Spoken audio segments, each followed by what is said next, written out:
So stay. Thank you, Mr.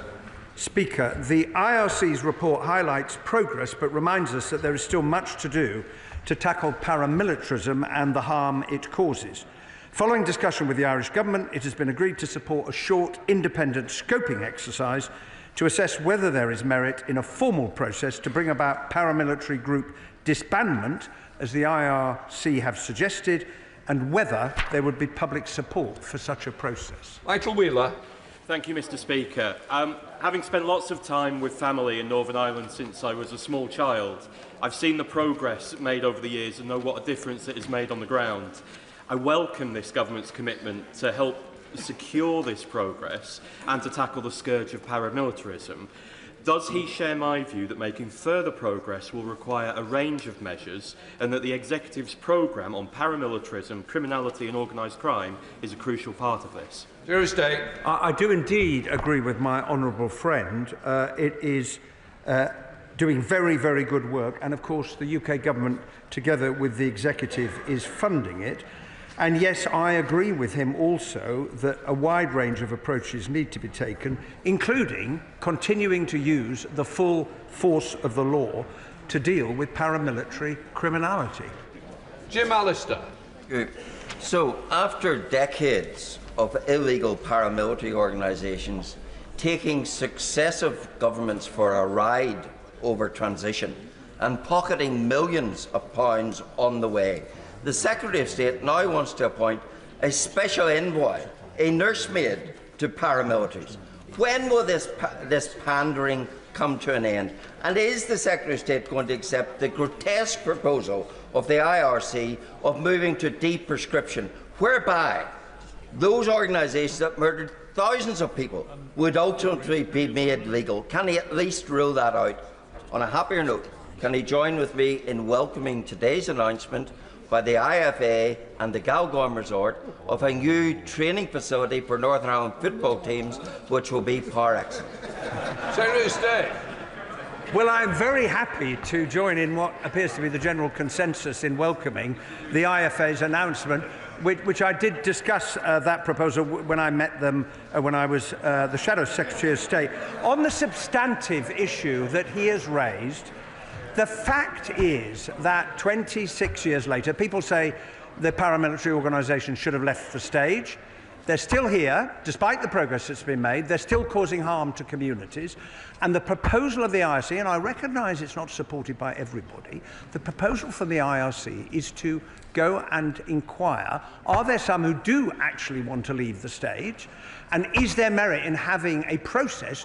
But what I announced yesterday is not a process to do that. It is a scoping study to find out whether it is worth having one or not. And I think it's the right thing to do. Claire Haddon.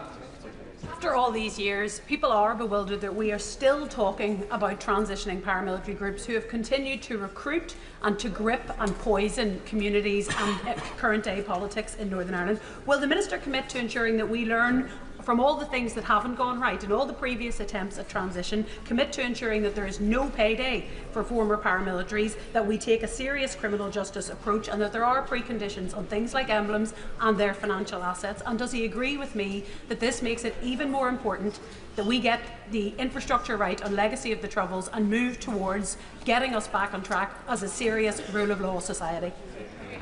Well, I say to my honourable friend, there is no question, for the avoidance of doubt, there is no question of paying anybody any money to disband. There's no question of doing that at all. And as I indicated a moment ago, for all of the efforts that have been made, and there is much to learn from what has worked, the fact remains, as the IRC report makes clear, that there are many communities in Northern Ireland that continue to suffer real harm because of their activities. What is the proof of those who say they're prepared to disband? The proof will be, do they end recruitment, paramilitary style assaults, intimidation, child criminal and sexual exploitation, and violence against women and girls, because that is what people are experiencing today in Northern Ireland. Jim Shannon. Thank you, Mr. Speaker, and thank the Secretary of State as well. I want all paramilitaries off our streets for good, and I also want to see justice done for their victims. That's why I just can't quite understand why the Dublin government are closing their eyes to the 2021 Horner judgment recommending inquiries both in the United Kingdom and the Republic of Ireland. The family hearings in Omagh have brought the horror of that day to a new generation. So will the Secretary of State use his influence to call on Dublin to give the Omagh families the public inquiry they deserve and they want so much? Thursday. Well, I recognise that, not least because of the commemorative hearings that have been taking place in the inquiry, all of the pain and the suffering, the horror, the tragedy of that day has been brought to life again for the families who live with it every single day of the week. I welcome the fact that the Irish Government is committed to cooperate with the Omagh inquiry. I look forward to the signing of the Memorandum of Understanding. It is for the Irish Government to decide what inquiries they wish to establish in relation to events in the Republic. Gregory Captain. Number 5, Mr. Speaker. Minister. The Secretary of State has met with suppliers, and my officials meet regularly with horticultural industry representatives. The next meeting of the Horticultural Working Group is in 2 days' time, and the Government is committed to addressing the outstanding issues on horticultural products to ensure that these can move safely within the UK. Gregory Campbell. Thank you, Mr. Speaker. The situation does remain very, very difficult. In fact, the Horticultural Trades Association said that it remains impossible for some retailers who are trying to order product from GB-based companies to consumers in Northern Ireland. Everyone can complain about this. Some of us are trying to do something about it. The government are the people who can bring pressure to bear to resolve this. What action has been taken to try and resolve this problem for consumers in Northern Ireland? Minister. DEFRA officials are following up specifically with those companies that are most affected, for example, seed shipping companies. Shipping seeds is allowed using phytosanitary certificates, but posting business to business is currently smoother than business to consumer. So, ways to find solutions to this are being worked out within the requirements of the Windsor Framework, and guidance should be updated shortly. Chair of the Select Committee, Tony Antoniazzi. Thank you, Mr. Speaker. I thank the Minister for her answer, but we want to know more detail around the progress that the Horticultural Working Group is making to help to resolve these issues with plants and cut flowers from the movements of GB to NI under the Windsor Framework. So can she please update it as a matter of urgency? Minister. I can provide more updates, but for example, on the banned plants, they're being worked through species by species. There were 11 in 2023, 10 in 2024, and we're working through each one of those. So the working group is taking each of the issues on a case-by-case basis and working through each of those issues as it arises. Alex Easton. Mr. Speaker, could I ask the Minister about veterinary medical supplies for Northern Ireland with the grace period about to run out within the next year? What are the plans to make sure that Northern Ireland doesn't run out of veterinary medicines? Minister. We're working actively to narrow the range of products where there's a problem, but working with each one of those as well. So this is an active consideration, knowing that, as the member points out, the deadline is approaching. Lee Ingham. Thank you, Mr. Speaker. The Windsor Framework was a distinct improvement on the old Northern Ireland Protocol. But does the Minister agree with me that to ensure the smoothest possible movement of agri-food products across the Irish Sea, it's vital we secure an SPS agreement with the EU? I agree with my right honourable friend that the Windsor Framework is a big improvement on the Northern Ireland Protocol, and we are committed to implementing the Windsor Framework at the same time as seeking to negotiate an SPS agreement that would provide further improvements to the movement of agri-food products. And we must pave the way to this by resetting our relationship with the EU and implementing the Windsor Framework in good faith. Sir Desmond Swig. Number 6, sir. Thursday. With permission, Mr. Speaker, I will answer questions 6 and 11 together. The approach taken by the previous government to legacy was wrong. It caused immense pain to victims and survivors, and in many respects has been found to be unlawful. In December, I laid a proposal for a draft remedial order to address the human rights deficiencies in the Act identified by the courts, and when parliamentary time allows, I will introduce primary legislation to reinstate legacy inquests halted by the Act and to reform and strengthen the ICRIR. Sir Desmond. Why did he abandon the appeal in Dillon and Oars? Great question. because clauses 46 and 47 were found to be unlawful, and as he will be aware, the case that gave rise to the attempt to deal with the problem by those clauses that have now been found to be unlawful came from a Supreme Court judgment in 2020, and for two and a bit years the previous government was unable to find a solution. Gagan Mahendra. Thank you, Mr. Speaker. Notwithstanding the Northern Ireland Secretary's response just there, why is this Labour government continue to undermine the tough action taken by the Conservative government on individuals who have acted against our democracy and society, such as Gerry Adams, by considering repealing the Legacy Act, giving him and others the possibility of a six-figure payout? Well, as I've indicated to the House at the last Northern Ireland oral questions, nobody wants to see that happen. We are currently working to find a lawful way of dealing with the problems that were created by the way in which the original interim custody orders were signed in 1972 and I think 1973, which the Supreme Court in 2020 found, where they were not signed and considered by the Secretary of State, were not lawful. Louise Haig. In 2019, Boris Johnson commissioned the Shawcross report into Libyan-sponsored IRA terrorism. US citizens have received compensation from the Libyan government for attacks on British soil, but UK citizens never have. Will the Secretary of State work with the FCDO to ensure that the Shawcross report is published? Secretary of State. Well, I'm grateful to my honourable friend for raising this, and the whole House will have profound sympathy for all the victims of Gaddafi-sponsored IRA terrorism and all the victims of the Troubles. The Shawcross report was commissioned by the previous government as an internal report, and decisions on the report and its future are currently under review by the FCDO. Go through, yes. Shadow Minister Mike Wood. Thank you, Mr. Speaker. People right across the United Kingdom will be disgusted if former terrorists like Gerry Adams get compensation from the taxpayer because of Labour's decision to repeal the Legacy Act without putting something in its place.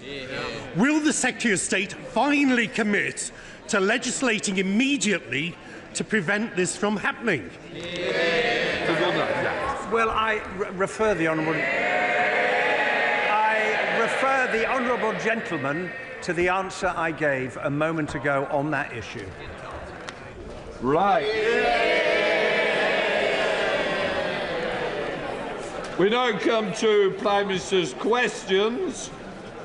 We start with Dr. Luke Evans. Number one, Mr. Speaker. Prime Minister. Thank you, Mr. Speaker. This week marked 3 years since Putin's barbaric invasion of Ukraine. The courage of the Ukrainians is inspiring, and across this House we stand with them for as long as it takes. Mr. Speaker, that's why we're increasing defence spending to 2.5% of GDP by April 2027, with an ambition to reach 3% in the next Parliament as economic and fiscal conditions allow. And this afternoon, of course, I will travel to the US to have discussions with President Trump about the enduring security partnership between our two countries. Mr. Speaker, I'm also delighted that we've announced the first 750 schools to start offering free breakfast clubs. This is our plan for change in action, ensuring every child has the chance to thrive. And Mr. Speaker, I'm sure the whole House will want to join me in thanking Amanda Pritchard for her services as Chief Executive of the NHS England, and I wish her well for the future. This morning, Mr. Speaker, I had meetings with ministerial colleagues and others. In addition to my duties in this House, I shall have further such meetings later today. Dr. Luca. Could the Prime Minister tell this House whether the outcome of his budget was by design or by mistake? Did he mean to push 100,000 pensioners into poverty with his own analysis when he removed the winter fuel allowance, or was that a mistake? Did he mean to decimate family farming when he changed the inheritance tax, or was that a mistake? And did he mean to tax GPs, care homes and hospices when he raised NICs, or was that a mistake? Prime Minister, could he tell the House Are these acceptable collateral damage in his path for change, or simply a mistake that need rectifying? I'll tell you what was a mistake, leaving a £22 billion black hole that we had to sort out. We took the difficult decisions, investing in our NHS, and I would have thought he would have welcomed the 2 million extra appointments that we've achieved in the first 7 months of a Labour government. That's the difference our budget is making to people. Alex McIntyre. Excited that Carlton and Grange primary schools in my city of Gloucester will be part of the first 750 schools to get free breakfast clubs. And I am pleased that this government is already delivering on its manifesto promises in less than a year. So will the Prime Minister agree with me that by helping working parents with childcare and delivering the best start to the day for every single child, we are delivering opportunity for the next generation? Well, I agree with my honourable friend. We're pleased that 2 of the early adopter schools will be in his constituency. Mr Speaker, we're ensuring that all primary school children aged can get access to free breakfast and at least 30 minutes of free childcare. And that means every child ready to learn, and parents, of course, supported with up to £450 a year back in their pockets. That's the change a Labour government makes. We now come to the Leader of the Opposition, Kemi Badenoch. Thank you, Mr Speaker. Mr Speaker, I wish the Prime Minister every success on his trip to Washington.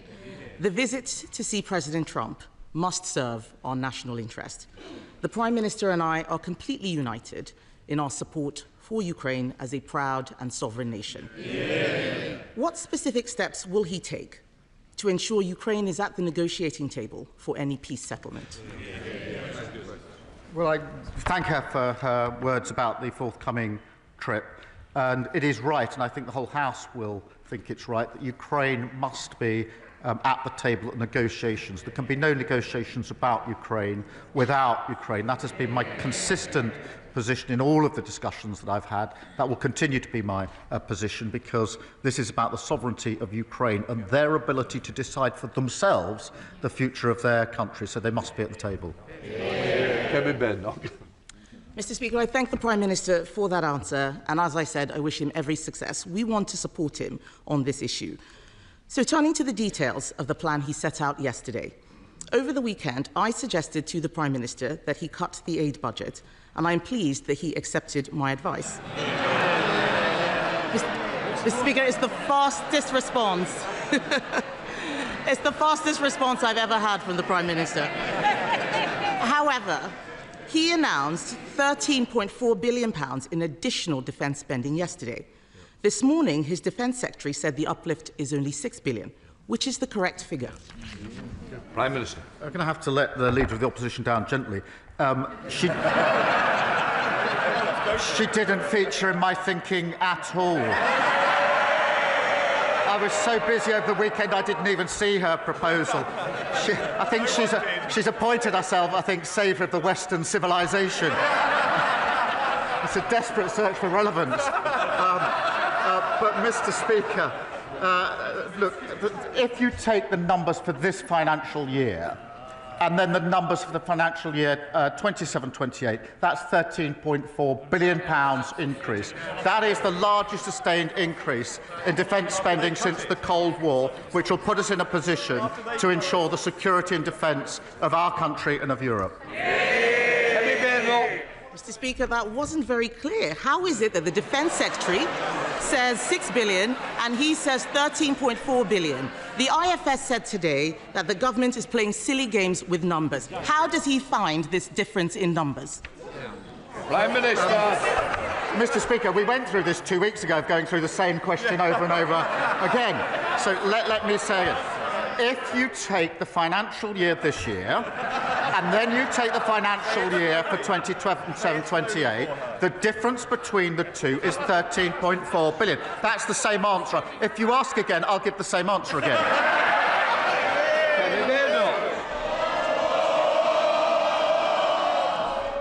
I'll decide when it's more. Mr Speaker, someone needs to tell the Prime Minister that being patronising is not a substitute. It's not a substitute for answering questions. It's not a substitute. He hasn't answered. What he has said is different from what he said yesterday. We are still not clear where the money is coming from. We want to support him. He's also said that we should put British troops on the ground in Ukraine. We haven't seen the detail of any proposals. Would his new spending plans allow him to fund this commitment effectively?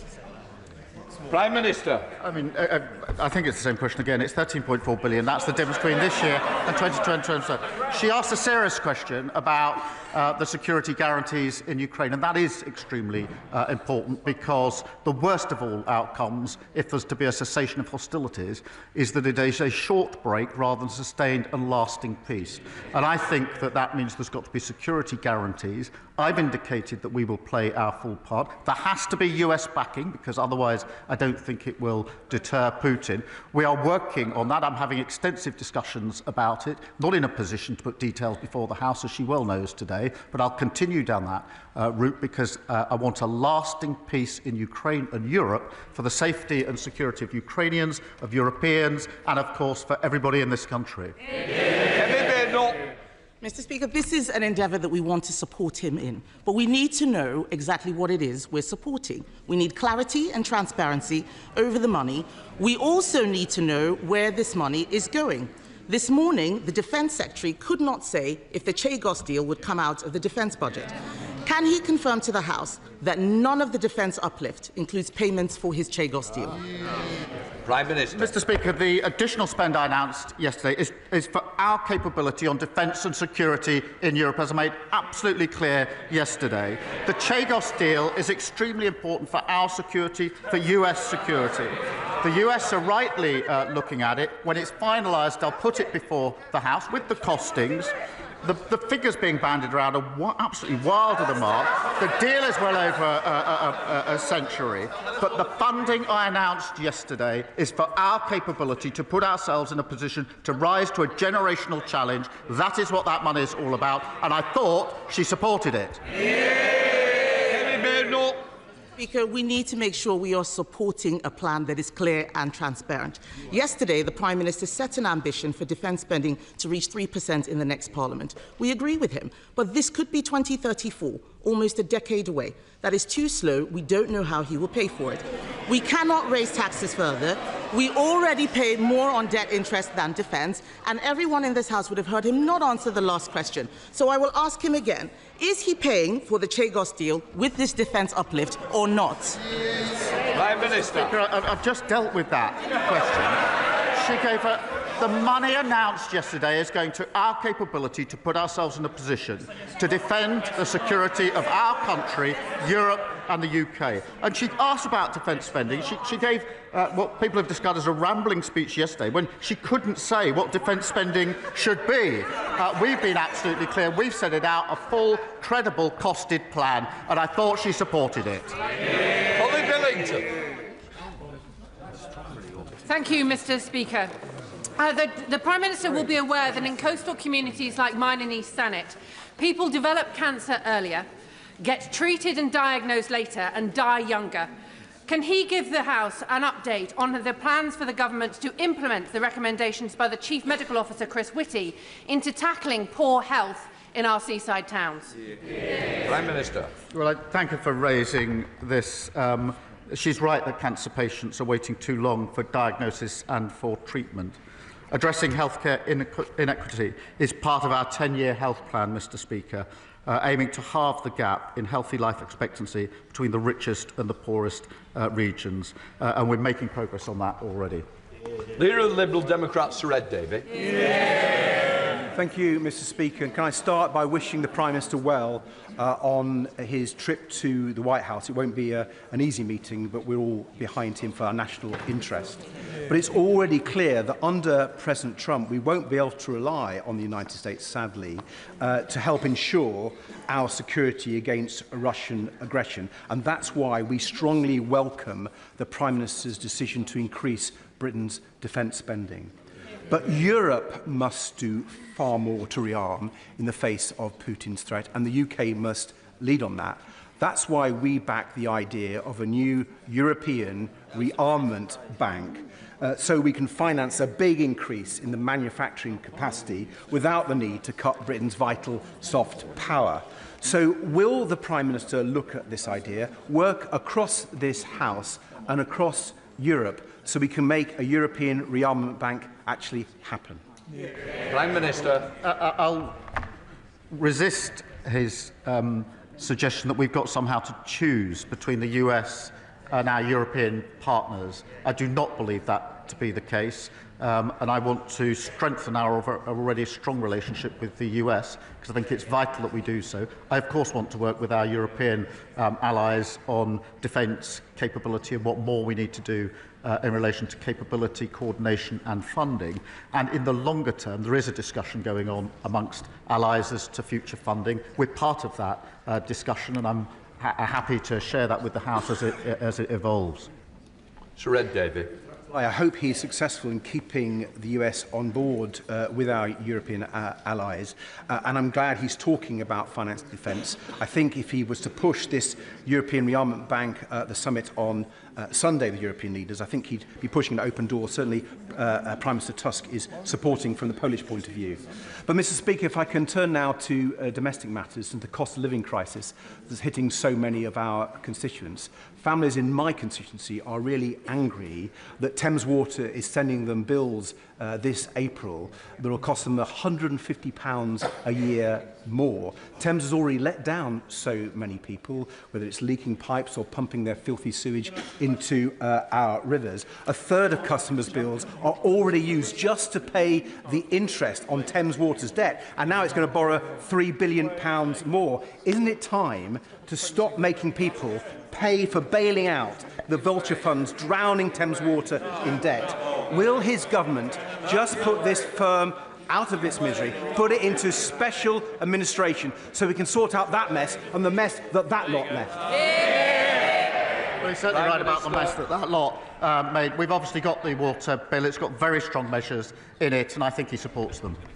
Dr. Rosanna Allen. Thank you very much, Mr Speaker. We have heard extraordinary rhetoric coming out of Washington in recent days, and we have seen fascist salutes on our screens. We have witnessed wild statements about Palestinians being expelled from Gaza, and we have seen our allies labelled dictators. Britain's interests are best served by standing with Ukraine, working closely with our European allies, by upholding international law and remaining a strong part of NATO. Can the Prime Minister assure us that this will form a central part of his message when he meets world leaders this week? Minister. Well, we certainly stand with Ukraine, and I think I speak for the whole House when I say that. And as I set out yesterday, NATO is the bedrock of our security. It's been our most important alliance for many, many years, as important today as it's ever been. And we build that alliance by working with the US. We have a special and deep relationship with the US. That's not just words, that's to do with security, defence, intelligence capability, vitally important for both sides. But we also work with our European allies, and it is that ability to work with the US and the EU and European partners that has held the peace for so many years and needs to hold the peace for many years to come. Stephen Flynn. Thank you, Mr Speaker. Prior to the election, the Labour Party promised to reduce energy bills by £300, yet on their watch, energy bills are about to increase by almost £300. So may I ask, is the failure to keep that promise a consequence of government incompetency, or have the Labour Party been caught lying to the public? Hear, hear. Prime Minister. Mr Speaker, we're very proud of the fact that we are pushing forward for energy independence, which will keep our bills lower. And he knows very well what my position is. But I note that, again, he's very quiet on the SNP record. And I'll tell you for why. Just this week, we've seen the attainment gap widen in Scotland, pupils leaving schools with no qualifications rising, those from deprived areas going to work falling. Instead of playing the politics of grievance, they need to take responsibility for their own record. Thank you, Mr Speaker. My constituent Mike Addison was one of a kind.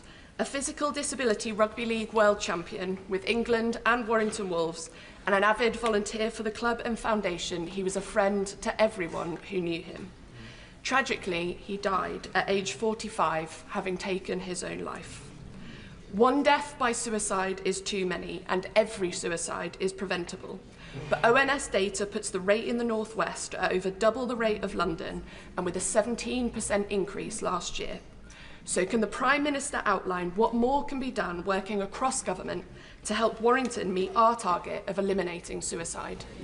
Prime Minister. Well, can I thank her for raising this tragic case? And my thoughts, I'm sure the thoughts of the House, are with the family, friends and teammates of Mike at Warrington Wolves. I mean, she's right, Mr. Speaker, that one death by suicide is one too many, and reducing the number is a vital part of our health mission. We are recruiting an additional 8,500 mental health workers, especially trained to support people at risk of suicide.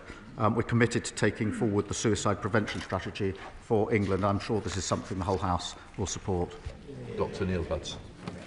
Thank you, Mr. Speaker. I welcome the Prime Minister's statement committing us to increased defence spending and reaffirming the UK's support for Ukraine and their democratically elected leader, President Zelensky. Yeah. A wartime leader, like Winston Churchill, who also had to delay elections because his country faced an existential threat. As the Prime Minister travels to Washington, with this House and the country willing him to succeed, will he invoke the legacy of Churchill in making the case for the UK to be the key in bridging transatlantic relations, to bring us all together for the sake of freedom and democracy across the world? Prime Minister. I thank him for his question. Can I pick up on both elements? Because President Zelensky is a democratically elected leader, and suspending elections was precisely what we did in this country when we were fighting in the Second World War. And secondly, on his point, yes, I do think that the UK has successfully been a bridge between the US and Europe for many, many years. It's vital that we continue in that role, and that's why my message to President Trump is that the relationship between our two countries needs to go from strength to strength. It's all very strong, but also working at the same time with our European allies. Jessica T. Thank you, Mr. Speaker. On Monday night, there was a brutal double stabbing in my constituency. This adds to a long line of horrific knife attacks that have included 3 fatalities over the past 2 years. I know the Prime Minister is aware of the particular challenges we face in Bournemouth, and while crime has been going down, I know there is much more he will want to do. So will he join me in praising the crucial work that organisations like Changes Are Made, who give positive activities like boxing to young people, and will he share what more the government can do to tackle knife crime in communities like mine? Prime Minister. Thank you for raising this really important issue. Yesterday we introduced our crime and policing bill, which is central to our plan for change and halving knife crime. It involves new powers to seize and destroy knives found on private property and a new criminal offence of possessing a bladed article with intent to cause harm. Plus, Mr. Speaker, tougher penalties for selling dangerous weapons to under-18s, stricter rules for online sales under Ronan's law, and we'll continue with that work. Rankin. Thank you, Mr. Speaker. The floods of 2013-14 devastated Datchet, Horton and Wraysbury, and the flooding last January wasn't much better. But shockingly, the River Thames scheme as currently proposed continues to leave my constituents at risk. The Council was asked to cough up tens of millions, but like very many, is cash-strapped. Does the Prime Minister, therefore, agree with me that the only option to protect my constituents is funding Channel 1 of the River Thames scheme as a national strategic infrastructure, which it really is? Prime Minister. Well, I know the honourable member has raised this issue before, and it's obviously an important issue for his constituents. We inherited flood defences in their worst state on record, Mr. Speaker, and that's why we're investing £2.6 billion to protect over 50,000 properties. I understand that the options to reduce flood risk to these communities are being considered as part of the Datchet and Hythe End Flood Alleviation Scheme, and I'll ensure that he has a meeting with the relevant minister to take forward the work. Sally Jameson. Thank you, Mr Speaker. In order for the government's growth agenda to be a success, it must be felt in all areas of the country, including Doncaster and South Yorkshire, where we have green growth transport companies, including hybrid air vehicles and clean power hydrogen, alongside the reopening of Doncaster Sheffield Airport.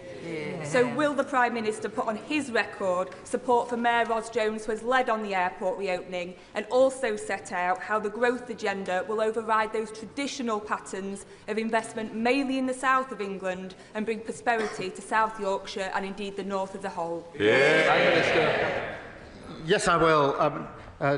Doncaster's got a proud industrial heritage, rail, steel and coal, an extraordinary potential for industries of the future, from hydrogen to AI. And we are focused, Mr Speaker, on devolving more power and funding to metro mayors to support regional industry. And we will work with the mayors of Doncaster and South Yorkshire to support efforts to reopen Doncaster Sheffield Airport. Graham Ledbetter. Thank you, Mr Speaker. I have the privilege to represent the home of Speyside malts, some amongst the finest Scotch whiskies. Last week, the UK Government unveiled damaging plans to grant a different definition of single malt to English producers to that of Scottish single malts. This is entirely inconsistent with the global reputation of the quality of single malts and seeks to tear up a well-established definition of what a single malt is, pulling the rug yet further from underneath the Scotch whisky industry. Given the backlash from the industry to this and the damage this could cause to Scotch whisky exports and jobs, will the Prime Minister's word on whisky be his whisky bond by backing the industry to the hilt and scrapping these plans? Prime Minister. Mr Speaker, we do support Scotch whisky. It's a really important part of our economy, and that's why we allocated £5 million in the budget and why we're working with Brazil, which is worth £25 million for Scotch whisky. It's what we're doing to support industry and sectors in Scotland. And in addition to that, in another sector, at the weekend I was very pleased to be able to announce the £200 million investment in Grangemouth and the future for generations there. Steve Brace. Speaker, yesterday I returned from Ukraine, having spent 4 days with a cross-party delegation of parliamentarians. The Ukrainians we met from across society had one simple message. They were deeply thankful for our partnership, and they want us to know that they can overcome the Russian invasion because they must. Does the Prime Minister agree with me that alongside our welcome 100-year partnership, now is the time for the UK to redouble our efforts alongside our European partners to help secure Ukraine's future as a free, democratic and sovereign European nation? Yes, I do, and I'm really proud of the way the United Kingdom has risen to the challenge of the last 3 years in a united way, both in terms of the capability and funding that we provided to Ukraine, but also the throwing open of homes here for those fleeing. And I was privileged to welcome some of the families to Downing Street on Monday, and it was a human reminder of the impact that it's having on them, their children and their families. Dr Kieran Millen. Thank you.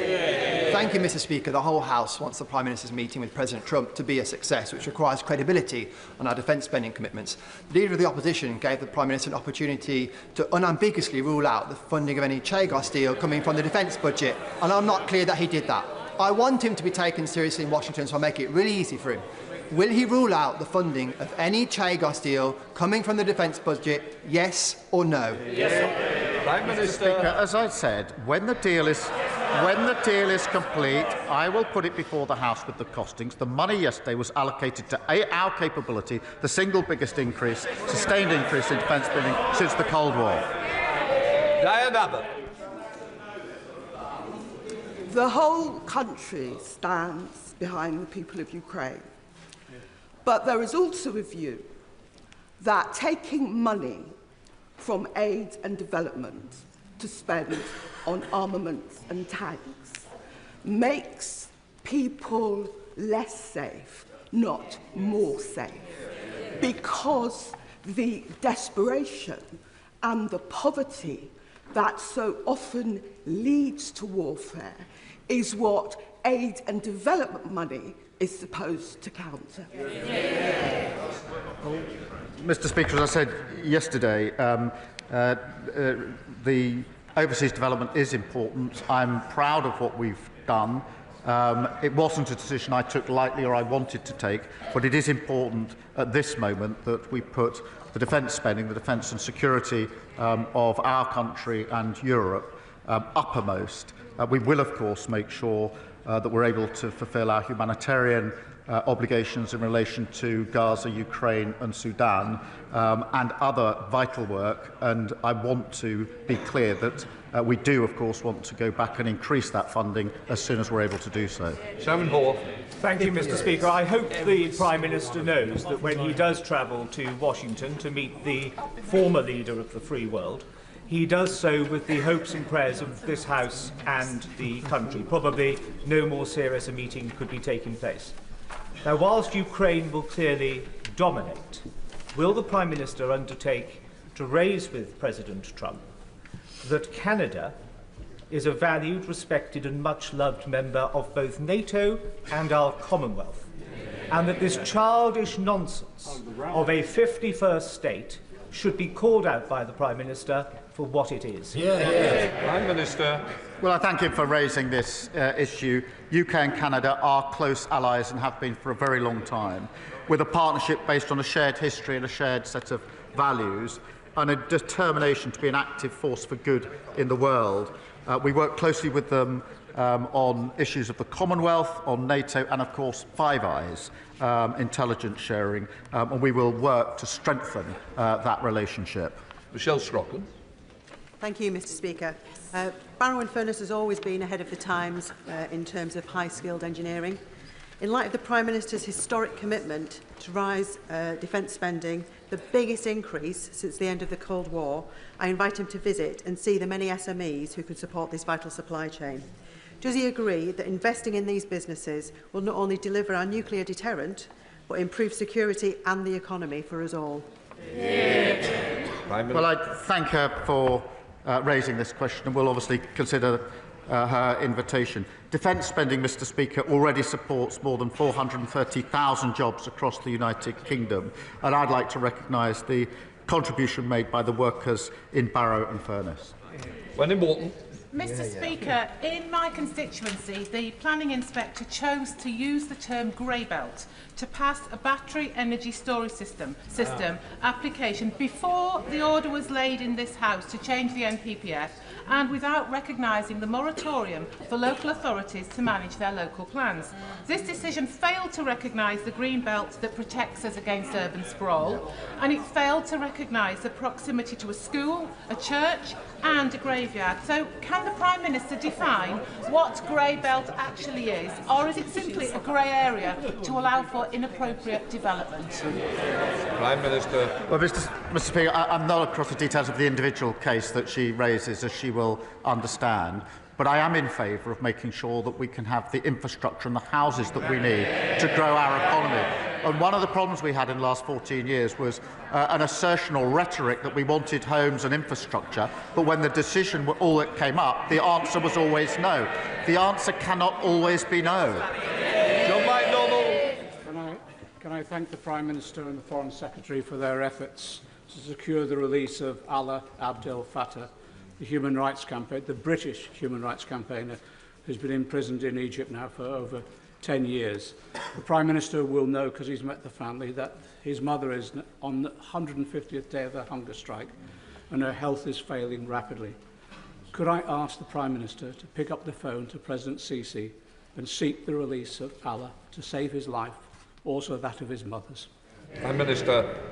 Well, I thank him for raising this really important case, and as he says, I did meet the mother and the family just a few days ago, and it is an incredibly difficult situation for them, and I can assure him I will do everything I can to ensure the release in this case, and that includes phone calls as necessary. I've raised it before, I'll raise it again, we raise it and will continue to do so. I gave my word to the family that that's what I do, that I will do, and I will.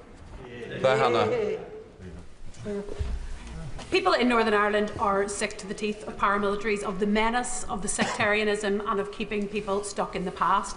In light of the announcement yesterday on transition, does the Prime Minister recognise that people will be highly sceptical of this process, that there must be real learnings from the failed transitions of the past, that there can be no rewards for paramilitaries for hanging on, robust criminal justice, the flags off the lampposts and on street corners, and community-funded policing to allow communities that have been brutalised by paramilitaries to finally look forward to a confident and shared future? Prime Minister. Well, can I thank her for raising this important and obviously sensitive issue? We are committed to making progress towards ending paramilitarism once and for all in Northern Ireland, and that's why we've agreed to support a short independent exercise to look at a formal process, and I'll make sure that the Secretary of State for Northern Ireland keeps her updated. Rishi Sunak. Mr. Speaker, prostate cancer is now our country's most common cancer, and yet there is no national screening programme. We made progress towards this in government, but yet there is more to do, which is why I'm delighted to have joined Prostate Cancer Research, the charity, as an ambassador. I'm grateful to the Health Secretary for his engagement thus far, and could I ask the Prime Minister to ensure that we do have a targeted national screening programme for the most at-risk groups of prostate cancer, so that we can not only save the NHS money, make progress towards the government's early diagnosis targets, but most crucially, save thousands of lives? Prime Minister.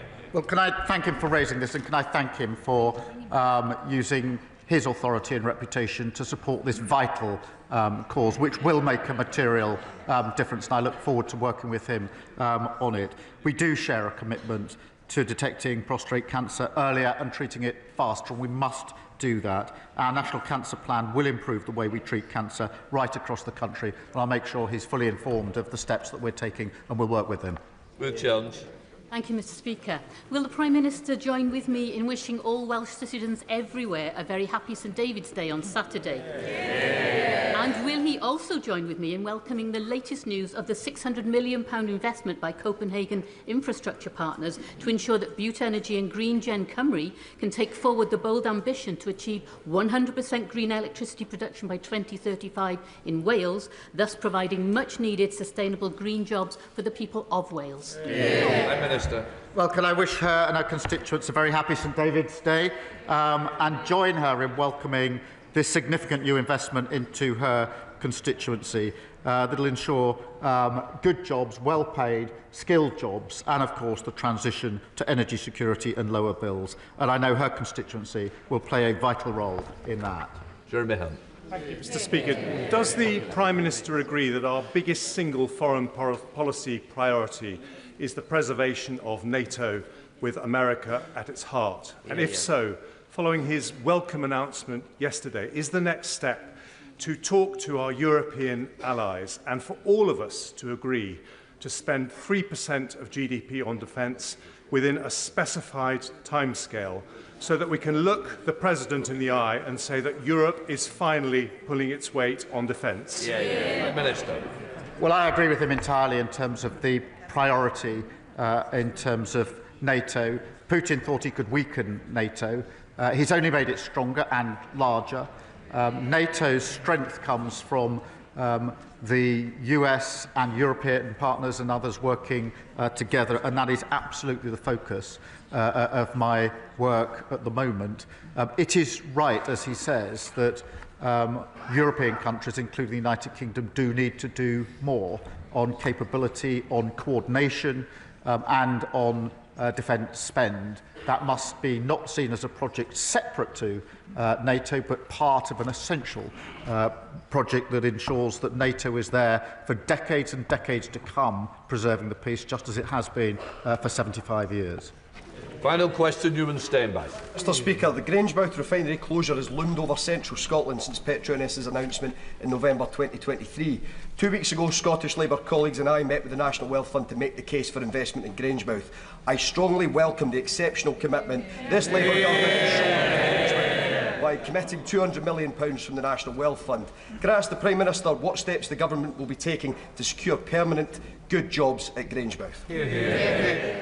Well, can I thank him for being such a great champion for Scotland and his constituency? Mr. Speaker, Grangemouth is really important to communities in Scotland, to the economy in Scotland. It's not a charity case. It's got incredible potential, huge opportunity, and that's why at the weekend I was very pleased to announce £200 million from the National Wealth Fund to incentivise private investment. That, of course, Mr. Speaker, follows £100 million in the growth deal that we announced earlier. This is about jobs for decades to come in Grangemouth. It's a really exciting opportunity, and we intend to seize it. I hope His Presidency of the Assembly of North Macedonia, His Excellency Mr Afrim Gasha, enjoyed questions. Right, that completes PMQs.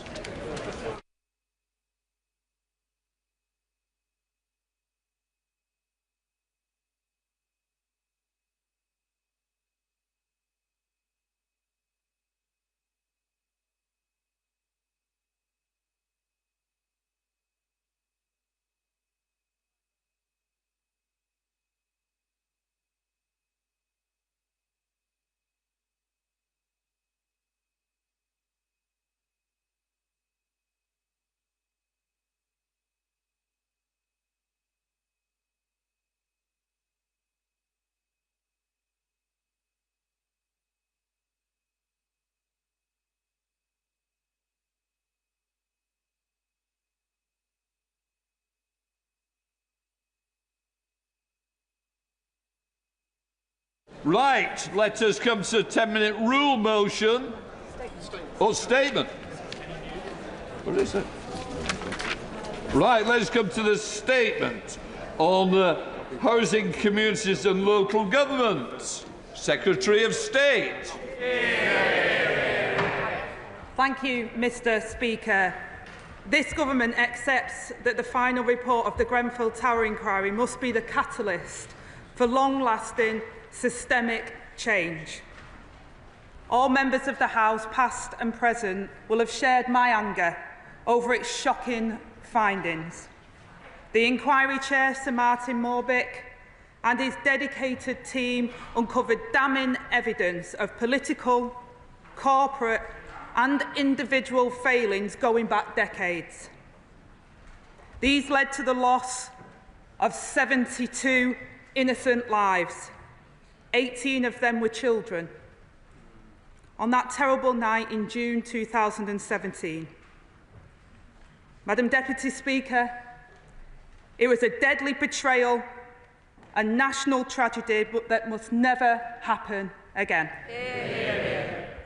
I will repeat today what the Prime Minister said in September: to bereave families, the survivors, and those in the immediate Grenfell community, and some of whom are with us today in the gallery. On behalf of the Government, the British State, and those responsible, I am very sorry. The inquiry report made 58 recommendations, of which 37 were directed at the Government. The Government accepts the findings of the report and will take forward all the recommendations. Our response, published today, addresses each in turn and goes further to set out our wider reforms of social housing and on the construction sector. As we make these vital changes, we will publish quarterly reports on the progress and update Parliament annually. The Government is open to scrutiny and will remain accountable for its actions. We will prioritise residents and protect their interests, and make sure that industry builds safe homes, and provide clearer accountability and enforcement. To have anyone, anywhere, living in an unsafe home is one person too many. That will be our guiding principle, and must be that of anyone who wants to build or care for our homes. That will be an important part of the legacy of Grenfell. Madam Deputy Speaker, for nearly 8 years. Despite their pain, the bereaved, survivors and members of the community have campaigned with determination, not wanting anyone to suffer as they have. And it is fair to say that the building system that we have today is not the same as the one that was justly criticised in the report, the one we had leading up to the tragic events of 2017. But it is also clear that there is still much more to do. So I can announce that we will create a single construction regulator and a chief construction advisor, and we'll set out our detailed plans later this year. And I am accepting the recommendations to professionalise fire engineers and assessors, to licence principal contractors and to review the role of building control.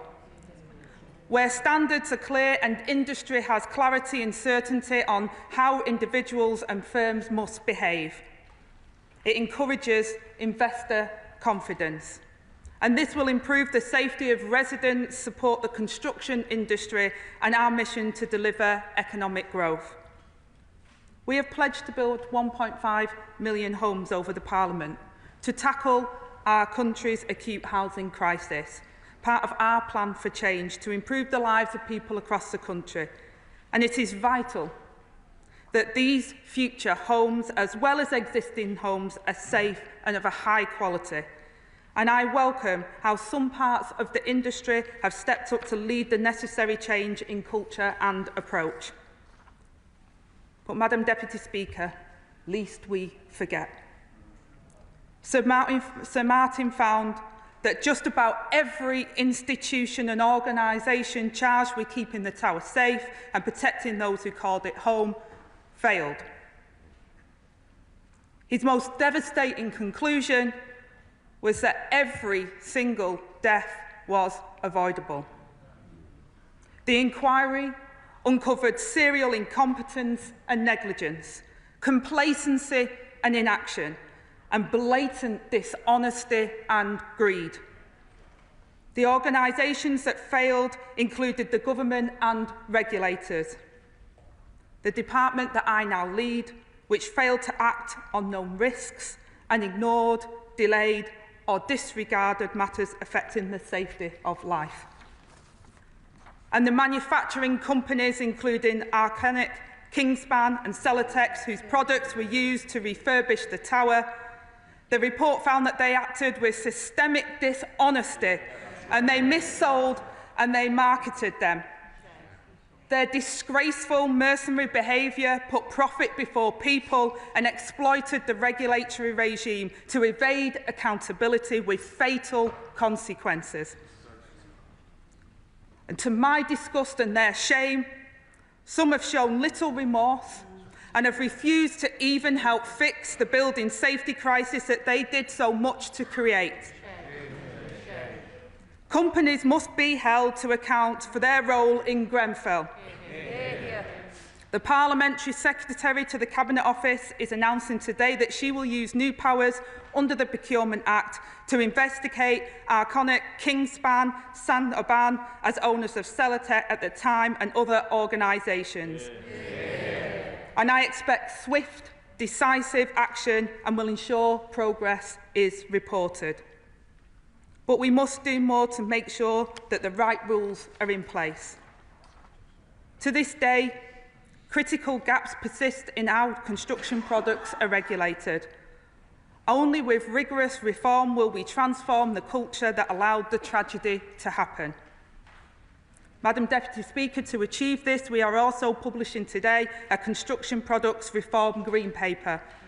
It will help us to cut out the rot in the sector and allow competence to take root. Safety will come first and a culture of responsibility will prevail. We will celebrate those that lead the way and those that fall short will suffer the consequences. In the future, road companies will be held to account. Our Green Paper sets out our ideas for how prison time for executives who break the rules and unlimited fines where safety is put at risk. We will do whatever it takes. Across the sector, we know that there is appetite for change. That change is overdue, and we will lead it. I've paid tribute to the enduring resilience and resolve of the bereaved families and the survivors and members of the immediate community. Their campaigning has seen new legislation passed, which members of this government also supported, that has made our public realm more secure. Everyone is safer thanks to the Building Safety Act, which set new standards for construction of residential buildings in England. It introduced the Building Safety Regulator and provisions for high-risk buildings. All people living in flats now know that the entrance doors, external walls and structure of their homes are in scope of fire risk assessments, thanks to the Fire Safety Act. There are new duties for owners and managers of buildings and blocks of flats. The Social Housing Act ensures that landlords are held to account. I have challenged the Royal Borough of Kensington and Chelsea to demonstrate how they have changed by becoming an exemplar landlord and local authority. And I'll be keeping a close eye on their progress. And we will listen to their tenants to assess whether they have succeeded. We are pushing ahead with the remediation acceleration plan to fix all buildings around the country still with dangerous cladding, and where building owners fall short, we will act. We are introducing regulations to improve the fire safety and evacuation of disabled and vulnerable residents in high-rise and higher-risk residential buildings. And as of the 1st of April, ministerial responsibilities for fire functions will move from the Home Office to my department, in line with the inquiry's recommendation that we bring responsibility for fire safety into a single government department. Madam Deputy Speaker, people and their safety are front and centre of our inquiry response. But there remains a stark and terrible reality. The bereaved and the survivors and members of the Grenfell community are still waiting for the justice they need and deserve. And justice must be done. Madam Deputy Speaker, the ongoing Metropolitan Police investigation is amongst the biggest it has ever undertaken, and the Met has the government's full support.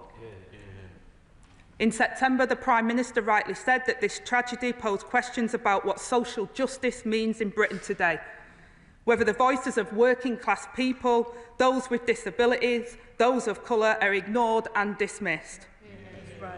I am here to say that we will not be that country. We will be a country where decent housing, where security, where safety, where peace of mind are shared by all and not just the privilege of a few. The lessons of this inquiry should not have taken a tragedy to unearth. We will honour the memory of those who lost their lives by bringing about meaningful change in their name, change that will make life better for everyone. We are under no illusions about the scale of the task at hand. The responsibility to deliver lasting change is the privilege of leadership. This will not be done by government alone, but we will put our voice and our power in the service and the cause that the Grenfell community has continued to fight for nearly 8 long years. We will together bring about the transformational change that people of this country deserve. And Madam Deputy Speaker, it is with that admiration for their spirit and the determination to honour it that I commend this statement to the House. I call the Shadow Minister, Kevin Hollinrake. Thank you, Madam Deputy Speaker. And can I thank the Deputy Prime Minister for advance sight of her statements and the Government's response to the Phase 2 report. Can I begin by echoing the sentiments of the Deputy Prime Minister shared across this House?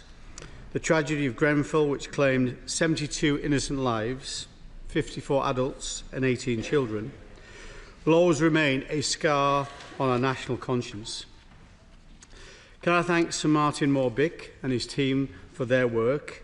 And can I join with the Deputy Prime Minister in offering my deepest apologies to the bereaved, the survivors and the Grenfell community for the failures that led to that horrific night in June 2017, a night where we all remember where we were.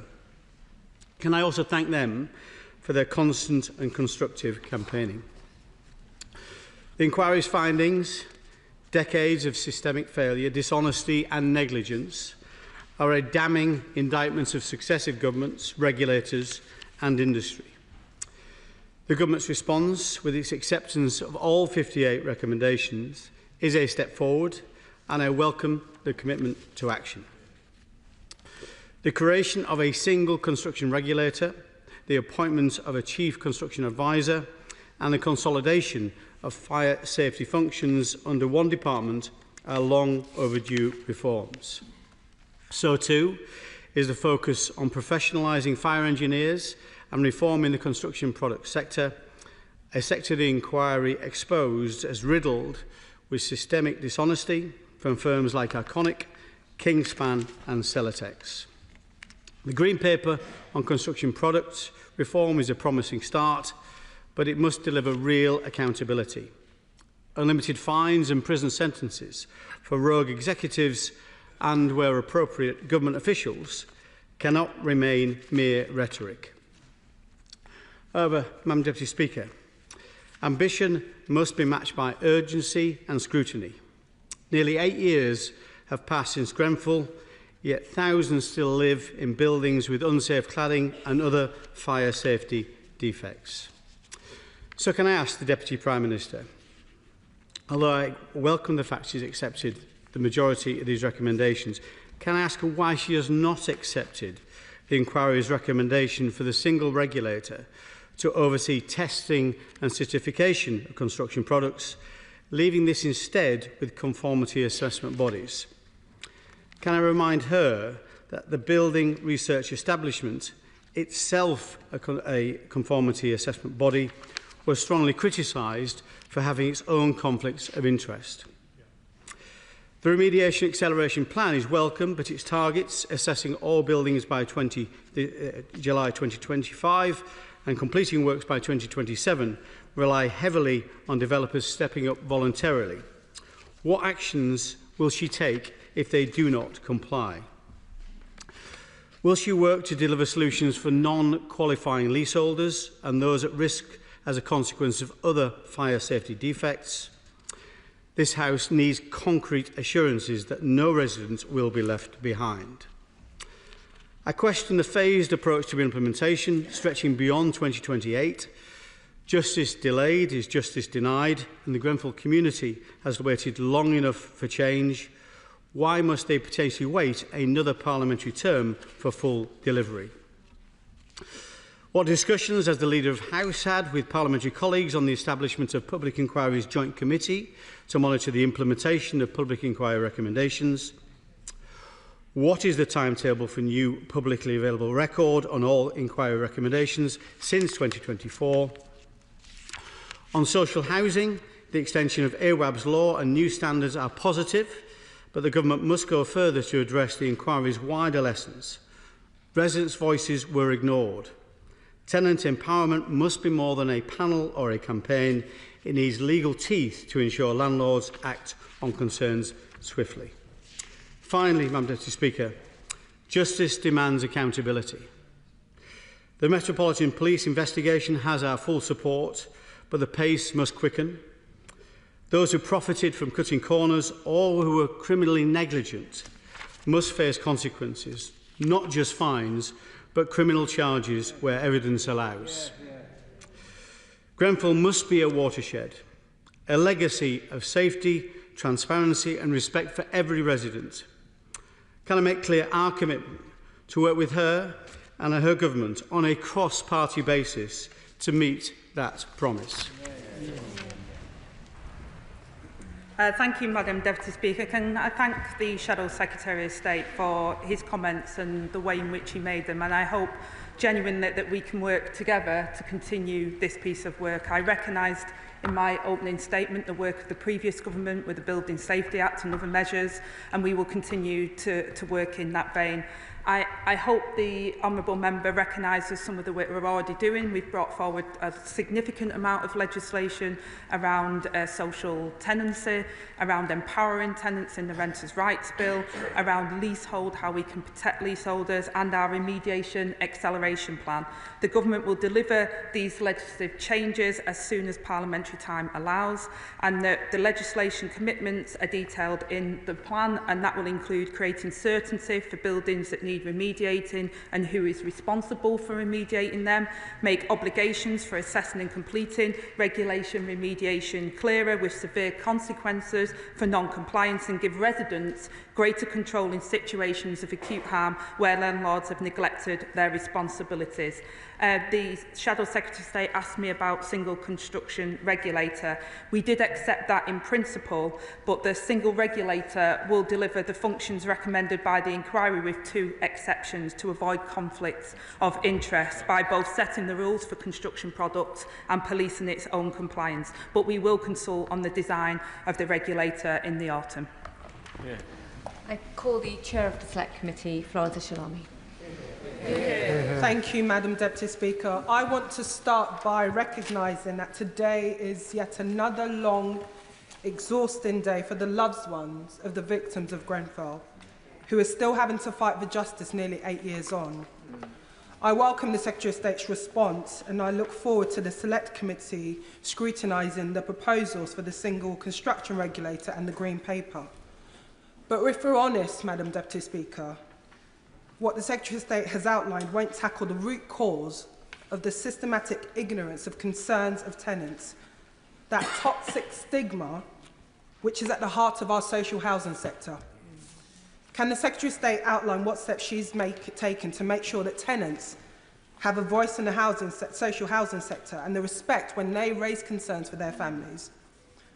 Madam Deputy Speaker, we must never forget that 41% of the victims of Grenfell were disabled, a figure which underlines the collective failure of the system to protect those in need. The government's commitment to residential evacuation plans for disabled people in high-rise buildings is a welcome step forward, but I'd be grateful for some clarity from the Secretary of State on how the government intends to make residential PEEPs enforceable if the responsible person fails to identify the vulnerable resident. I'm also pleased that funding has been allocated for this in the social sector. But the reality is disabled people live in all types of housing. So can she give a commitment in her response that disabled people in the private rented sector will have the same access for an evacuation plan to those in the social sector? I'll close, Madam Deputy Speaker, by saying that none of the families in the gallery should be here today. This tragedy happened in the holy month of Ramadan in 2017. As Ramadan approaches this week, a time that should be dedicated to reflection, to healing, togetherness, too many families are still fighting for justice. No family member present today should have to spend their time demanding accountability when they should be focused on recovering on that trauma. I pay tribute to their tireless effort and pledge to continue to be a voice for them in their fight for justice without any more delay. Thank you, Madam Deputy Speaker. And as Chair of the Housing, Community and Local Committee, I know my honourable friend's commitment to the rights of social housing tenants. The social housing system, as she outlines, has not been fit for purpose, and these failings contributed to the Grenfell tragedy. We're driving up standards in social housing through stronger regulation and enforcement measures, strengthening tenants' voice and improving access to redress. These reforms will ensure landlords are held accountable for the quality of homes and services that they provide. And at the heart of the new regulatory regime is the requirement that all landlords treat tenants with fairness and respect. Social landlords are required to understand and provide information and support that recognises the diverse needs of their tenants, including those arising from protected characteristics and language barriers. And the government will lay regulations as soon as possible this year on social housing provider funding made available this year for residential PEEPs. We will direct the regulator to set standards on competency and conduct of staff to ensure that tenants are treated with respect. At the national level, We have extended the social housing residents panel, which will help ensure that tenants' voices and experiences inform policy development. We will keep a new regulatory system under review. We will evaluate its effectiveness by 2028 to ensure it's delivering the improvements we needed. And also, we will set out further measures to strengthen residents' voices in the long-term housing strategy later this year. I call the Liberal Democrat spokesperson, Gideon Amos. Thank you, Madam Deputy Speaker.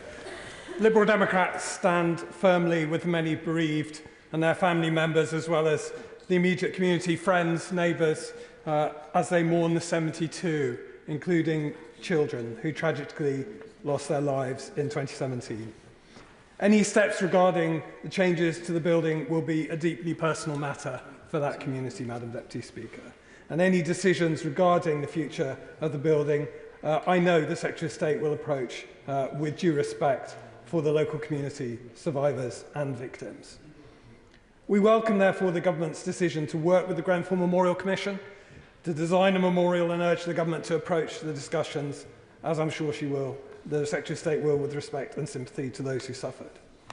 Liberal Democrats are also concerned that as we approach 8 years on from Grenfell, there are still thousands of people in the UK living in buildings with dangerous cladding. The Grenfell inquiry provided a detailed look at the facts leading up to the night of the 14th of June 2017, including underlying causes of the fire, where mistakes were made, the condition of the tower, the response to the public and emergency services. And with regard to the recommendations to the architectural profession, I refer the House to my register of interests as a member of the Royal Institute. There are lessons, though, to be learned for every authority in the land. And we recognise the previous government provided funding to start this process, which is now slowly being allocated to deal with cladding, but now it's time to accelerate that vital work to make all buildings safe. We're concerned that too many developers and building owners are passing the costs of remediation work onto tenants and leaseholders, which puts many at serious financial risk. Liberal Democrats endorse all 57 recommendations of the Grenfell Phase 2 report from Sir Martin Morbick, which includes pointing to creating a legally enforceable order to remediate premises so they are safe on pain of criminal sanction. But we need to take further steps to guard against commercial interests overriding safety, as they did both in the testing of materials and in the enforcement of building regulations. And we would like to see more done to ensure that commerciality will not shockingly and disgracefully once again override interests of safety. It is time to invest in our housing stock so that the cladding is dealt with. It is time for justice for the victims and all those living in unsafe housing. Lib Dems stand ready to work across party to do so. Can I thank the Honourable Member for his commitment and his support in taking forward the recommendations that came from the inquiry, and also I also thank him for his comments in regards to ensuring that we take decisions about the future of Grenfell in the most sensitive of ways, and I absolutely agree with the Honourable Gentleman, and I'm committed to taking the next steps respectfully and carefully with the community. I'm also continue to support the independent Grenfell Tower Memorial Commission as the community choose a design team to work with them on designing a memorial. Can I also agree with him that the priority is that we have to work at pace as quick as we possibly can, Madam Deputy Speaker, because this work is urgent and we're working as quickly as possible. Some of the inquiry recommendations are wide-reaching and some will require further work, including public consultation before they can be delivered. But where we can work quickly, like the machinery of government change, moving fire to my department as an example, we're committed to do that as well. Hopefully the Honourable Gentleman has heard my words on the acceleration of remediation, our action plan there, and also I agree entirely with his comments, and hopefully that was respected in my response earlier around commerciality not taking precedent or having any control over safety. Safety must come first, and this government is committed to that. Joe Powell. Thank you, Madam Deputy Speaker, and I thank the Deputy Prime Minister for her statement today and the Prime Minister for his statement on September 4th that made clear that the lessons from Grenfell are central to this government's mission.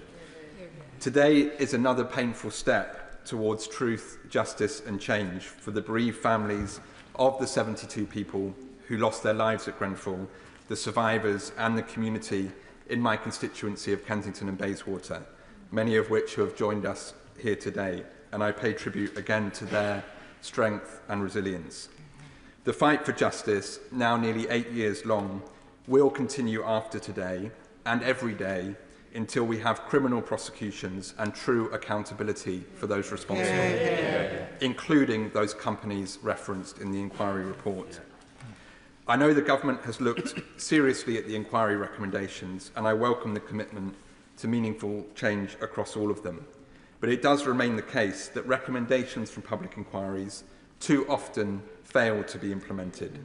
Indeed, if the lessons from previous fires had been learned, including Lakanal House in 2009, then lives would have been saved. This was avoidable. So can the Deputy Prime Minister assure me that the government will consider a strong mechanism of oversight to ensure accountability for implementing what has been set out today, so it lasts beyond any one government and leads to real change?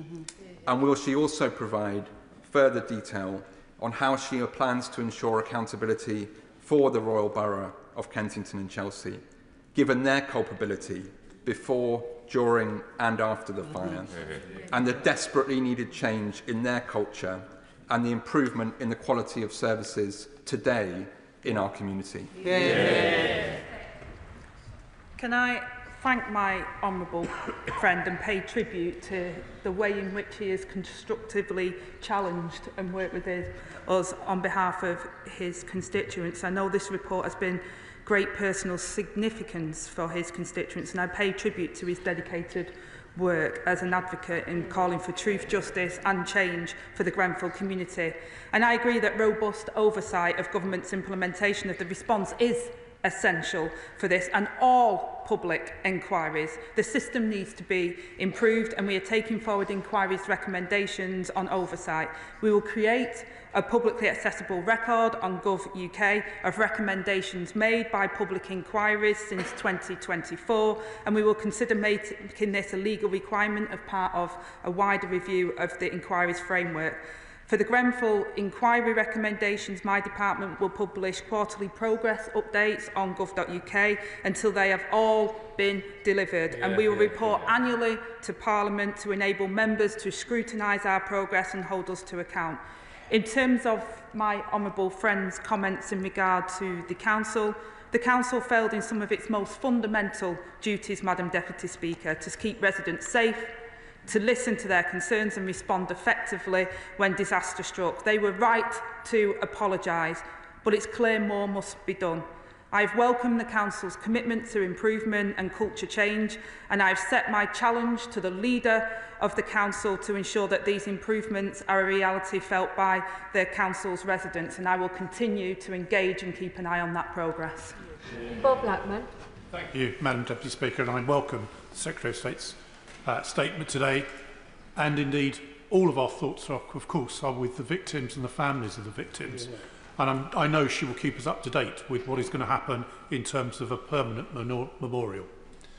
The key issue here, the big failure that she hasn't spoken about, was of course the testing regime for the products that were put on Grenfell and buildings up and down this country.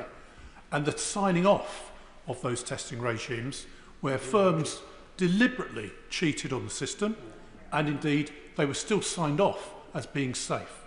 So will she undertake to ensure that the safety mechanisms and testing of products in systems is actually undertaken so that we can ensure that the buildings for the future and the buildings we've got already will be made safe and safe for the residents that live in them? I thank the honourable gentleman for his comments, and I absolutely agree with what he says. The government is committed to a system-wide reform of the construction products regime, ensuring that we address the significant gaps that the Grenfell inquiry and the independent review of construction product testing have exposed.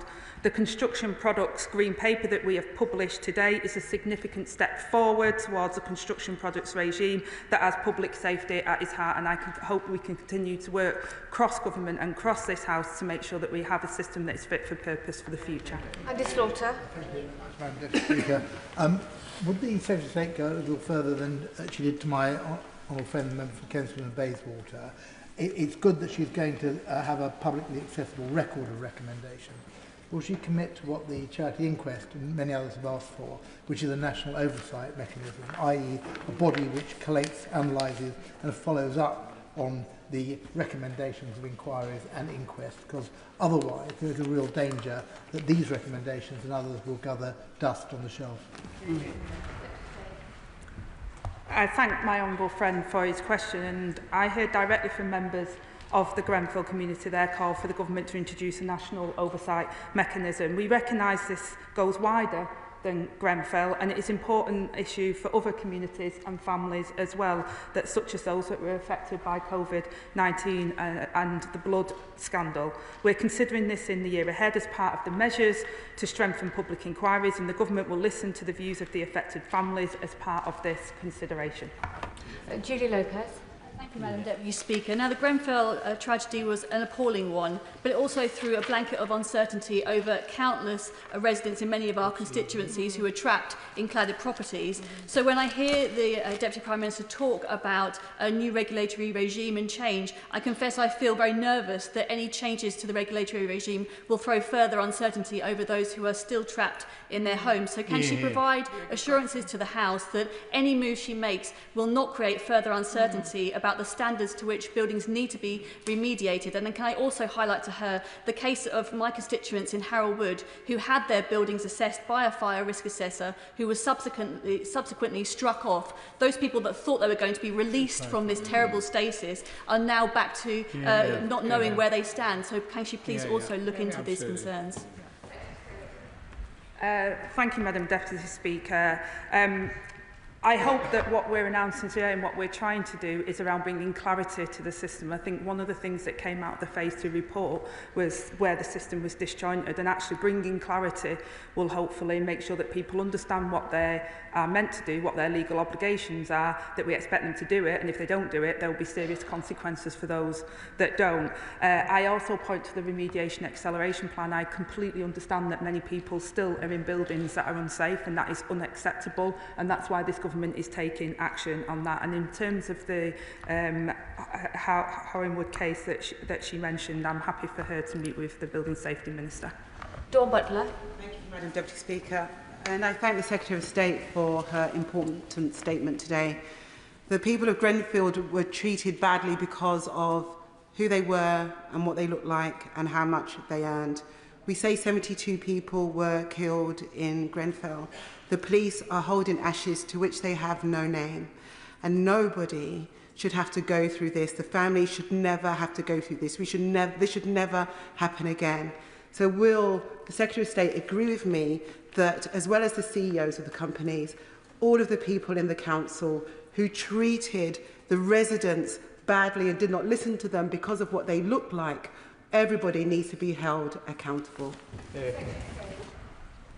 Well, I absolutely agree with my honourable friend.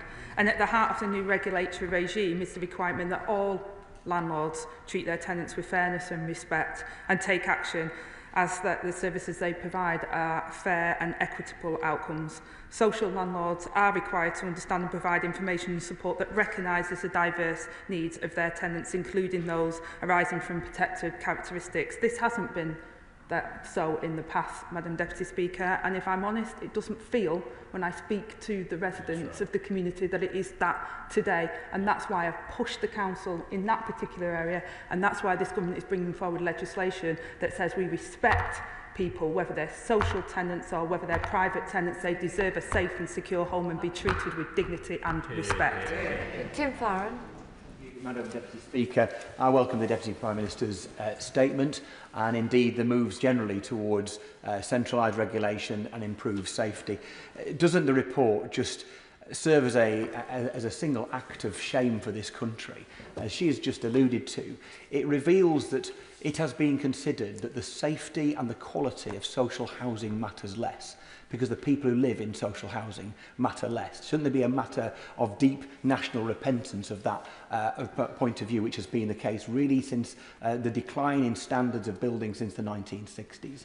So as she seeks to tackle this, has she spoken to, and is she continue to speak to, her Right Honourable friend, the Chancellor of the Exchequer? Because there is a cost involved in making sure that we build to a high standard as we did in the immediate post-war period, whilst also expanding the number of social rented homes, particularly in parts of the country where build costs are more expensive, like London and like the Lake District. Well, I thank the honourable gentleman for the way in which he articulates something that I am still dismayed to this day that archaic attitudes toward people in social tenancy is considered in that way. I was a social tenant for a very long time and grew up in a council house, and the way in which these people were treated, especially after this report. I ask anyone who works in social housing, Madam Deputy Speaker, to read the report, at least read the executive findings if they don't want to go through the chapters that I went through. The horrifying way that people were treated that Sir Martin outlines in his report. And that is a shame for our country, and we must do better. And hopefully the legislation we're bringing forward will bring about a cultural change. And I absolutely agree with him that social housing should be of high quality and safe.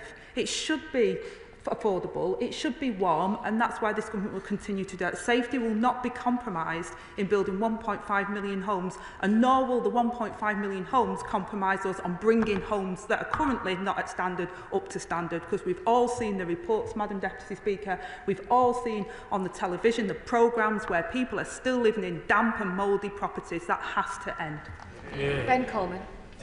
Speaker, I also very much welcome the statement by the Deputy Prime Minister. The people who lived in Grenfell Tower and the people in my constituency in Chelsea and Fulham who stands shoulder to shoulder with them. The people have suffered hugely and the pain is still felt throughout the whole community. And I'm delighted to hear my honourable friend, the member for Kensington Bayswater, highlighting again the culpability of the local council and of the contractors, and there is much for the council to do, I know from my own experience, to improve the way that it respects and deals with people living in social housing.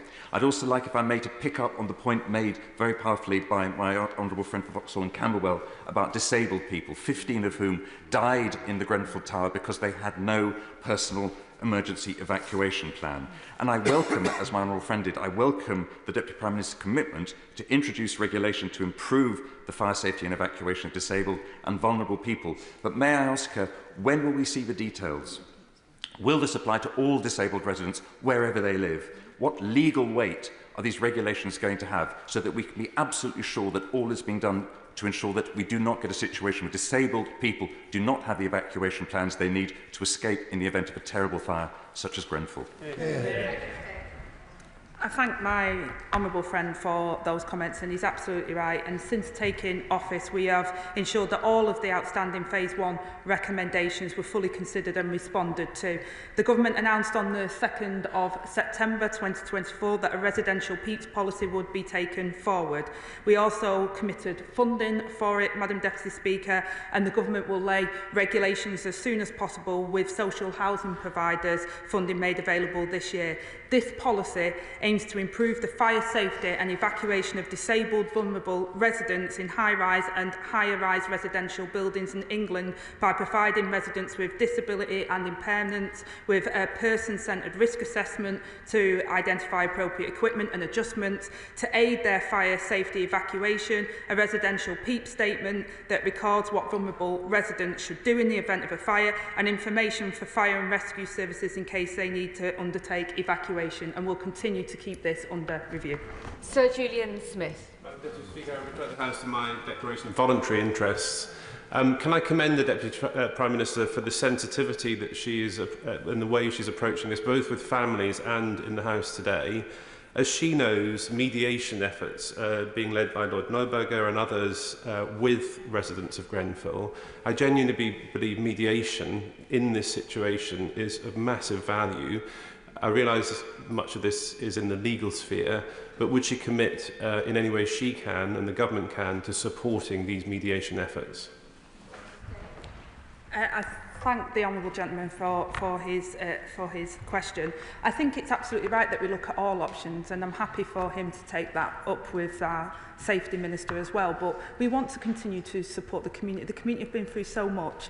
I visited that site, Madam Deputy Speaker. I saw the head teachers of the school where children who were not even born when the tragedy happened are still having the effects of the trauma today. So we're committed to supporting the community, the bereaved and the survivors as long as it takes.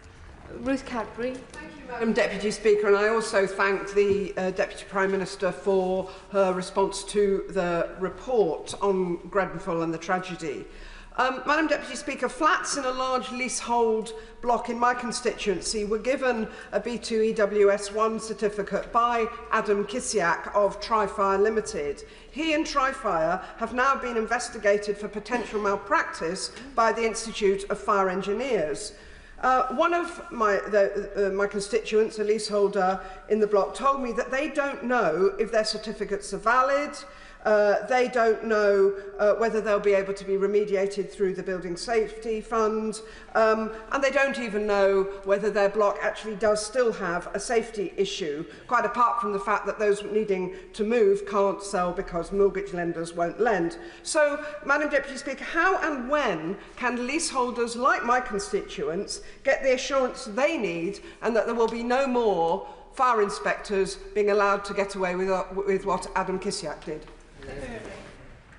Well, I thank my honourable friend for that very important question, and I'm sorry for the situation that her constituents found themselves in. I understand the relevant professional body is investigating the case that is mentioned, and it would be wrong of me to comment on the specifics, but we are working to encourage mortgage lenders to act proportionately to support leaseholders and buyers in buildings with EWS ones that mortgage lenders are not accepting, and where buildings in a remediation scheme or the leaseholder is protected by the Building Safety Act, we expect the 10 lenders who have signed the industry cladding statement to honour it and not require the EWS one.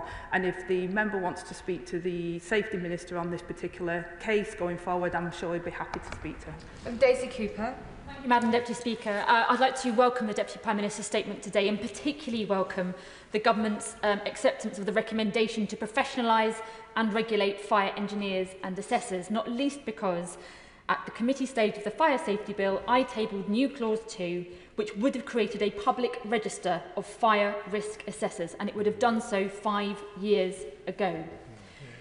Had my amendment been accepted, we may have been able to avoid what is now the developing scandal of the issuance of potentially fraudulent EWS1 certificates by Trifire, which could now have a devastating impact on thousands of leaseholders, including some in my constituency of St Albans.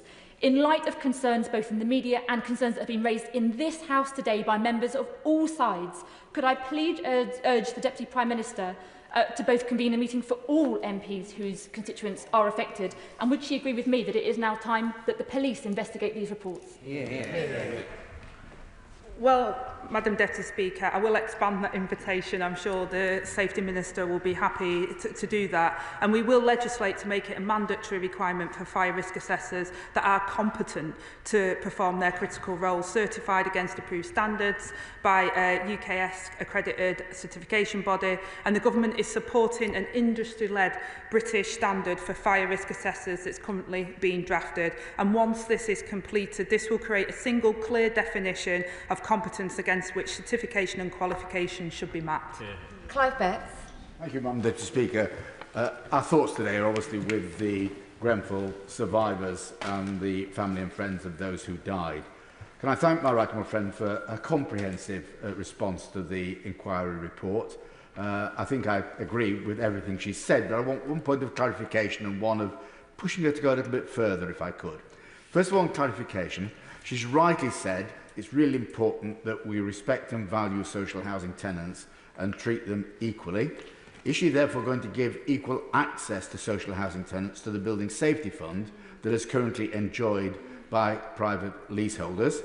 And secondly, in terms of product testing, The testing of products by the construction manufacturers has been a disgrace over many years. They've gone round from one testing house to another till they've found one that actually passes the products. They could have several failures and one pass, but those products are on the market. Will she pick up a recommendation from the Select Committee in the last Parliament, cross-party, which said that every test done on a construction product should be made public, whether it's a failure or a pass, and then we can all see absolutely the real strength of these products and whether they really are fit for purpose before they're put on buildings. Well, I thank my honourable friend for his comments, and I'm certainly happy to look at that. We accepted all of the recommendations in full regarding what the Phase 3 report came out with, and I think it's an important baseline, but happy to look at what more we can do. And in terms of social housing as well, at the autumn budget we'll set out plans to give councils and housing associations the rent stability they need to be able to borrow and invest in both new and existing homes, while also ensuring that there's appropriate protections for both existing and future housing tenants. We'll bring forward details for future government investment as part of the forthcoming spending review, and we'll keep that under review. So Julian Lewis. Leaseholders listening to the Deputy Prime Minister's very comprehensive statement today will have heard her mention the role of developers in remediation for those blocks covered in inadequate and dangerous cladding. Can she explain in more detail what happens where those developers may have defaulted in some way, may no longer be in existence, and freeholders then seek to visit the costs of remediation on the innocent leaseholders? I think the legislation covers this to some extent, but it would be helpful if she would set it out in more detail. I thank the honourable gentleman for his comments, and they will get access to the cladding remediation scheme. And we're really clear, Madam Deputy Speaker, that building owners must fix their buildings, and there's no doubt about that. And there are already legal powers to enforce landlords to act, and we'll make them do that quicker and give them a harder bite as part of that. But we also recognise that there is some elements where that won't happen, and that's why that scheme is available. Oh, Jacob Collier. Thank you, Madam Deputy Speaker. The Secretary of State is right to say that progress has been made on building safety, but that we need to go much further. She'll know that fire and rescue services have already made huge improvements in this area, both with new equipment and also processes, but we must roll out stronger national standards across the fire and rescue sector. So can I ask her what progress has been made on establishing the National College of Fire and Rescue? I thank my honourable friend for his comments, and he's absolutely right, and the Phase 2 report by Sir Martin was very clear on the recommendations, and we are taking them forward. We intend to launch a consultation on the College of Fire and Rescue, including proposed functions and structures this summer. Delivering a college will require careful planning and investment, as well as legislation to ensure that it would have the necessary legal foundations. And we're also considering funding models as part of the spending review. Richard Tice. Thank you, Madam Deputy Speaker. I welcome everything that the Deputy Prime Minister has said, and other honourable members too. But there is still a fatal flaw which has not been raised, and as someone with 30 years' experience in the real estate sector, can I urge the Deputy Prime Minister and her officials to focus on the single staircase? Because the 2009 Lacanau House report recommended that above 6 stories, retrospectively, fire suppression systems, sprinkler systems were installed. It's the best way to save lives. And I think we need to relook at that for existing buildings, and also future buildings can still be designed with a single staircase above 6 stories until 2028. That, Deputy Prime Minister, I would urge you to say is too long. Well, I thank the honourable gentleman for his contribution to this debate and also his expertise in this area. The approved document B is now subject to continuous review by the building safety regulator, who has already taken steps in regards to this matter, and a wider review of building safety regulations will be undertaken, and we'll consider what action is needed from all resulting recommendations. Mike Reader. Deputy Speaker, and thank you to the Secretary of State and her team for their work on the Government's response to the inquiry. I would just say to the House, as someone who's spent my life in the construction sector, fixing construction products is incredibly challenging. So I really welcome the Green Paper published today because we have to get that right. Two questions to the Secretary of State. Could you confirm that the new regulator and advisor will work with existing government and industry bodies, including the Construction Leadership Council, which is co-chaired by the Minister of Industry and Mark Reynolds and Mace, who've done some brilliant work on building safety already? And could you also set out a bit more clearly the teeth that the new regulator is going to have to tackle dodgy developers and cowboy builders, big and small? I thank my honourable friend for his question, and yes, they will work together, and hopefully that's what we want to see. And the Building Safety Regulator, we've granted funding and also support for them and the Safety Executive to improve the support that's offered, and will continue to do so. They will have teeth. We will be looking at what further legislation we may need, Madam Deputy Speaker, but we expect where there is issues and where things have been highlighted that action is taken, and where action isn't taken, we expect there to be consequences. Thank you, Madam Deputy Speaker. I thank the Deputy Prime Minister for her commitment to the inquiry's recommendations and her commitment to systemic change. Picking up the thread from the two honourable members opposite around an oversight mechanism for state-related deaths, I was shocked when I discovered that it is nobody's job to track and make sure that recommendations from Prevention of Future Death reports are enacted. These have a relevance for victims of huge tragedies like this one, but just as much for individual tragedies such as that of one of my constituents. And so I have a private member's bill in on this proposal. So I would like to ask the Deputy Prime Minister to meet with me to talk about this idea in detail and how it can be enacted. Well, again, I think the honourable member is absolutely right to raise this regarding oversight mechanism, and I think I've addressed some of that and the wider issues that, not just in terms of this inquiry, but all inquiries that we've had, and there's been far too many inquiries into tragedies in that we shouldn't be having these scandals and these tragedies happen in the first place. But we are committed to looking at what oversight mechanisms. I've detailed the oversight mechanisms that I expect from my department and the recommendations from Grenfell, and I'm happy for her to bring that information, share that with my department, and I'll take her considerations into account. Helen Hayes. Thank you, Madam Deputy Speaker. My thoughts today are with the survivors of the Grenfell Tower disaster and the 72 families who are mourning the loss of a loved one still, and I pay tribute to their immense dignity as they continue to fight for justice. I welcome the Deputy Prime Minister's clear commitment to implement all of Sir Martin Morbick's recommendations. I have constituents in Dulwich and West Norwood living in blocks with fire safety issues, often not cladding related, but issues that have been identified as part of the wider scandal in the construction industry that was uncovered by fire safety inspections post-Grenfell. That in some cases there have been fires in these blocks, terrifying fires, leaving residents feeling unsafe and leaving leaseholders trapped in unsellable flats as building owners and construction firms argue over who is responsible for the fire safety defects and fail to move forward to resolve the issues. So can the Deputy Prime Minister say, as she moves forward to implement Sir Martin's recommendations, when she would expect my constituents to have a clear plan with a timescale attached to it for the remediation work that is needed in unsafe buildings, and where is the accountability in the meantime? Again, I thank my honourable friend for her comments, and I absolutely agree that, you know, nearly 8 years on from the tragedy of Grenfell, people are still living in unsafe buildings, and that's completely unacceptable. I did respect and pay tribute to the previous governments, what they've done, and those legislation has enabled authorities to take action, and we've been supporting them in making sure that action is taken from those bodies, and our remediation acceleration plan will also outline how we can ensure that those responsible for remediating buildings, whether that's fire safety or any other defects, are held accountable, and that we can take those actions and get that remediation done as quickly as possible. I do not want it to take another 8 years before people are living in safe and secure homes. I expect to do it as quickly as possible, and action is already being taken. Dr. Al Pinkerton.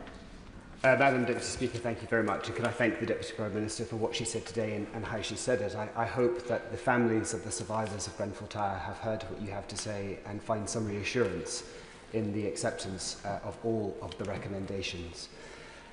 I have residents in my constituency of Surrey Heath who are today trapped in just the latest chapter of the fire safety scandal.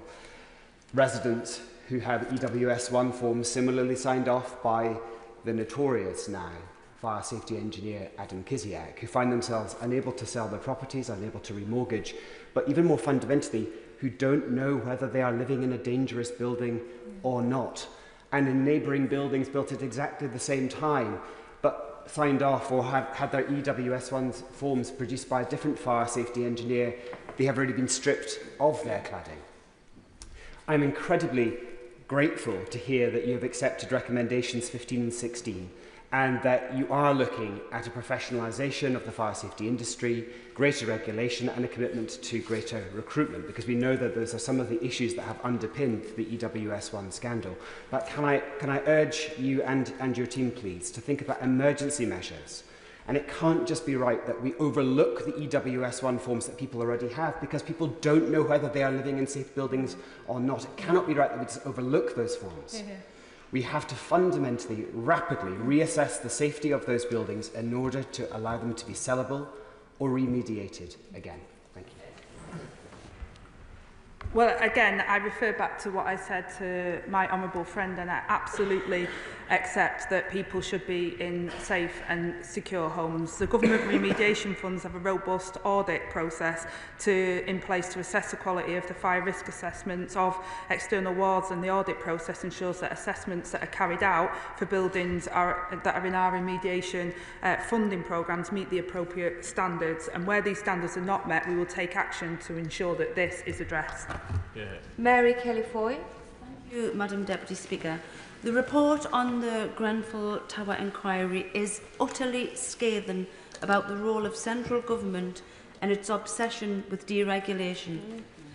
The drive to scrap the so-called red tape was a key failing which led to such a terrible incident and avoidable loss of life. So can the Deputy Prime Minister confirm to the House that this approach has been ditched in relation to policies which are concerning fire safety, building safety and the construction sector?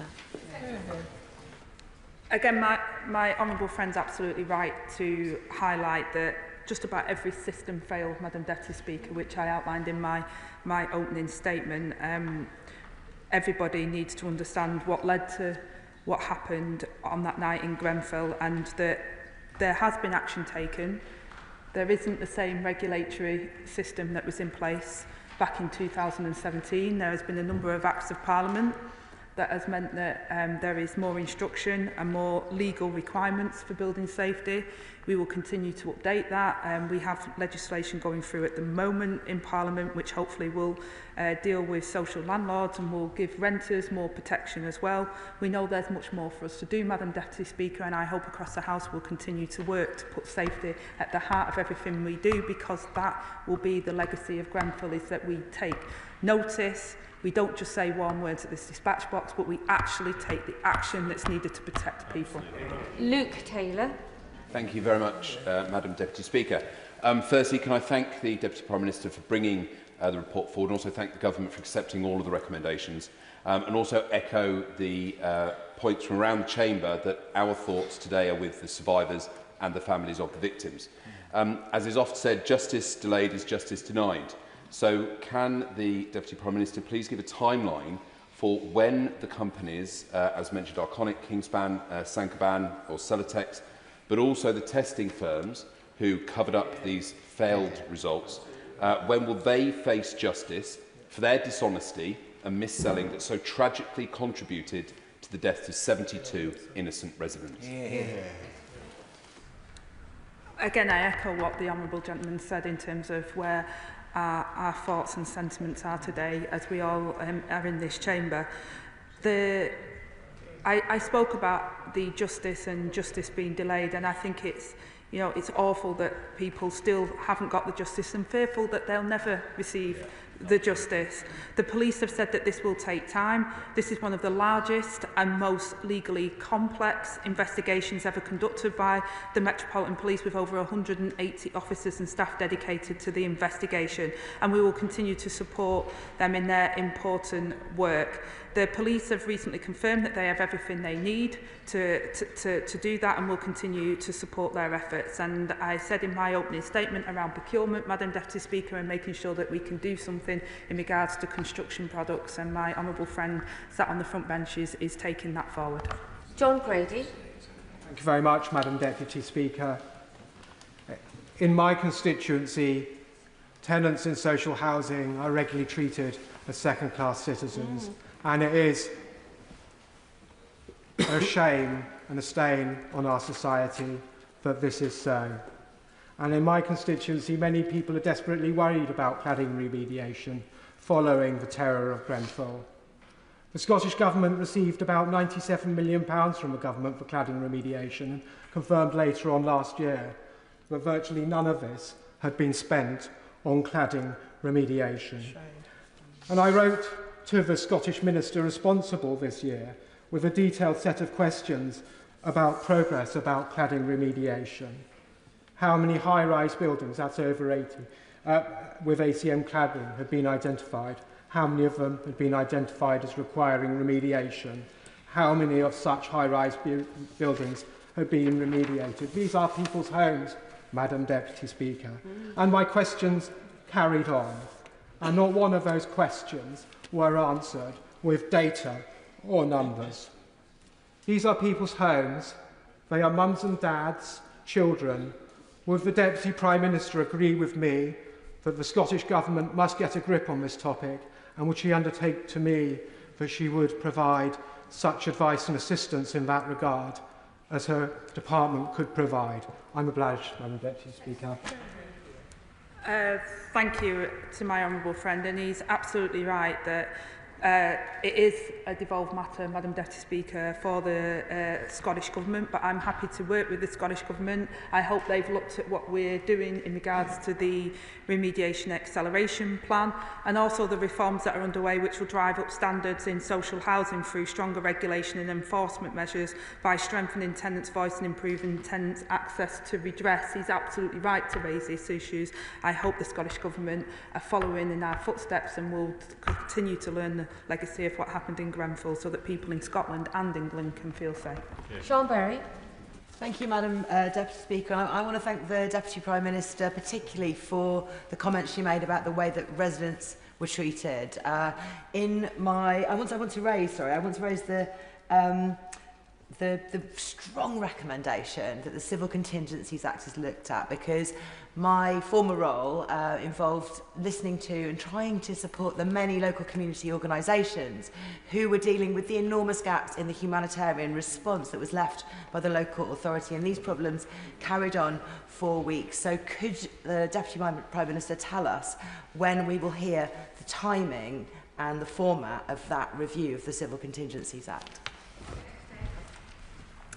Well, again, we looked at the Civil Contingency Act and also the Category 1 training, and we've said that we accept and we will take them forward. We want to do it as quickly as possible, and we'll be working with local partners to scope progress for local authorities on training, and working with all other departments to make sure we can do that as quickly as possible. And I also commend her for her comments in regard to social housing tenants. I hope, Madam Deputy Speaker, listening to members from all across this House today that represent their constituents, that those outside of the House are listening.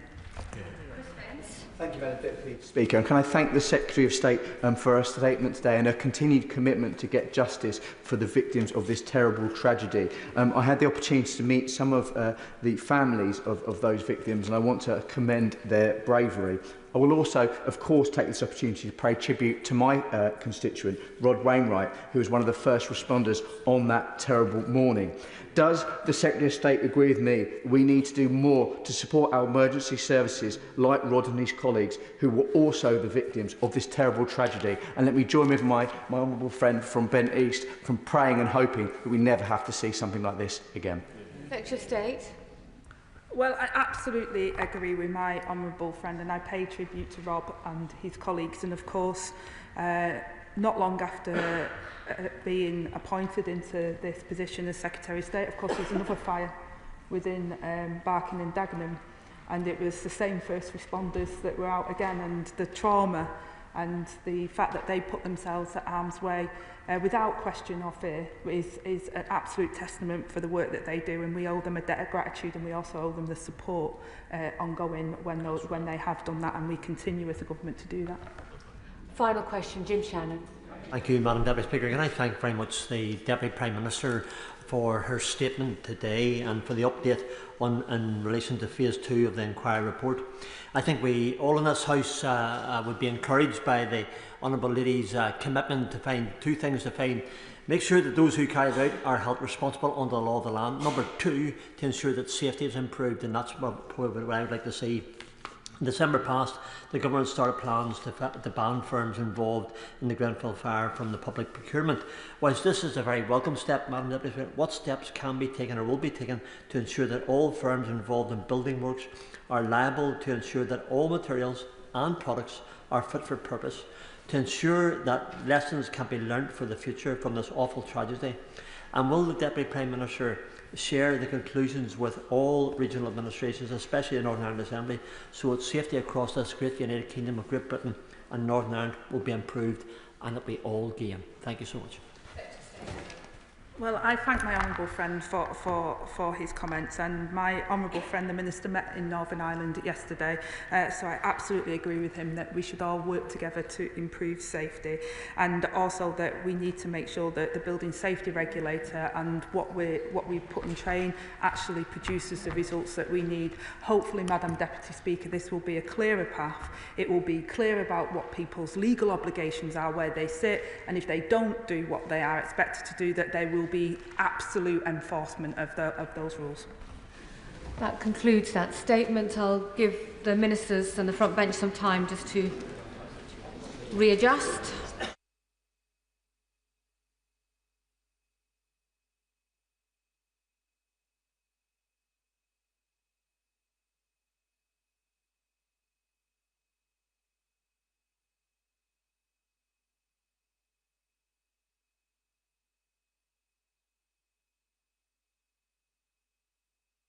Now have the 10-minute rule motion, and I call Sarah Coombs. Thank you, Madam Deputy Speaker. I beg to move that leave be given to bring in a bill to make provision for a review of certain offences relating to vehicle registration marks and for connected purposes. And I thank the Minister for Roads for being here at this debate today. When I got elected, I didn't expect to be a road safety campaigner. But since I became MP for West Bromwich, family after family have come to me having lost a husband, or a mother, or a son through other people's dangerous driving. Our roads are used by millions of people every day. They are vital to our communities, our economy, and to keep us connected. And most people drive safely and are just trying to take their kids to school, get to work, or do the weekly shop. But there are some selfish people who use our roads as racetracks, who care nothing about risking other people's lives, and who are evading capture using dodgy ghost number plates. It's one of the central missions of our Labour government to take back our streets and restore a sense of safety in our communities. We've invested millions to fill in potholes to reduce danger, and I hope we can now take action on something that's making our roads unsafe for all. The issue of so-called ghost plates was first brought to my attention when I was standing on Kenrick Way, a busy A road in my constituency, with our local Police and Crime Commissioner and the Secretary of State for Transport. We were talking about the nightmare car races that cause hell for local residents on Friday and Saturday nights, when as many as 50 cars converge on the area to race up and down this long, straight road. The Police and Crime Commissioner, Simon Foster, and local roads policing experts explained that it was increasingly hard to catch these dangerous drivers due to the rise in ghost plates, or stealth plates. That was the first time I had ever heard of ghost plates, and I believe that today is the first time they've ever been raised in this House. There has been little mainstream media coverage about ghost plates up till now, but go on TikTok or on Instagram and I can tell you they are widely known. And I'd like to thank Camera Commissioners Tony Porter and Fraser Sampson, Rob Gurney and Stuart Barnes as well, and Chief Inspector Keely Bevington and West Midlands Police for their advice and their hard work over the years bringing this issue to light. So what is a ghost or a stealth plate?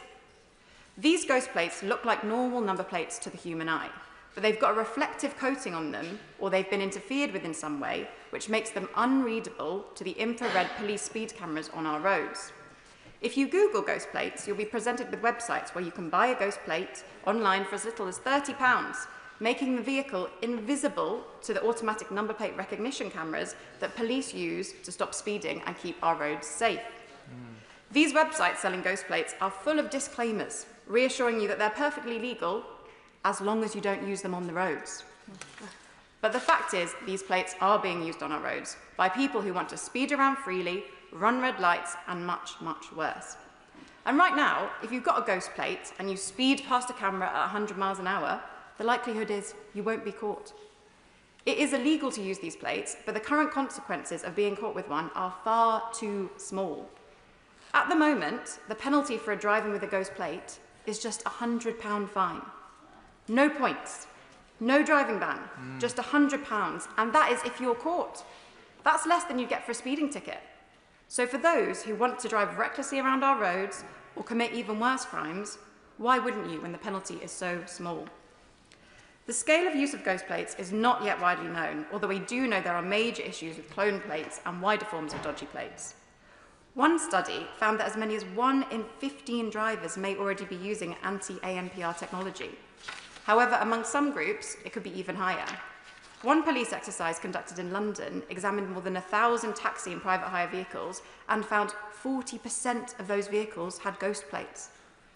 Wolverhampton Council, my honourable friend is here from Wolverhampton now, is one of the local authorities taking a lead on this issue, and they are working with police to use new types of cameras to find and punish the drivers that are using these ghost plates. Rochdale Trading Standards have also been pioneers in combating these plates. These organisations have done great work, but this is truly a national problem.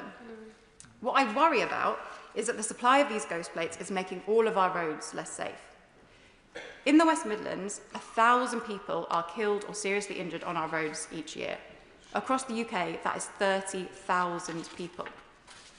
I've been working with the charity Road Peace, who helped my constituents when they suffered terrible losses, like Diane, whose husband was killed by a driver on her phone, and a family in Oldbury who lost their mother and their grandmother, who was hit by a car that sped away.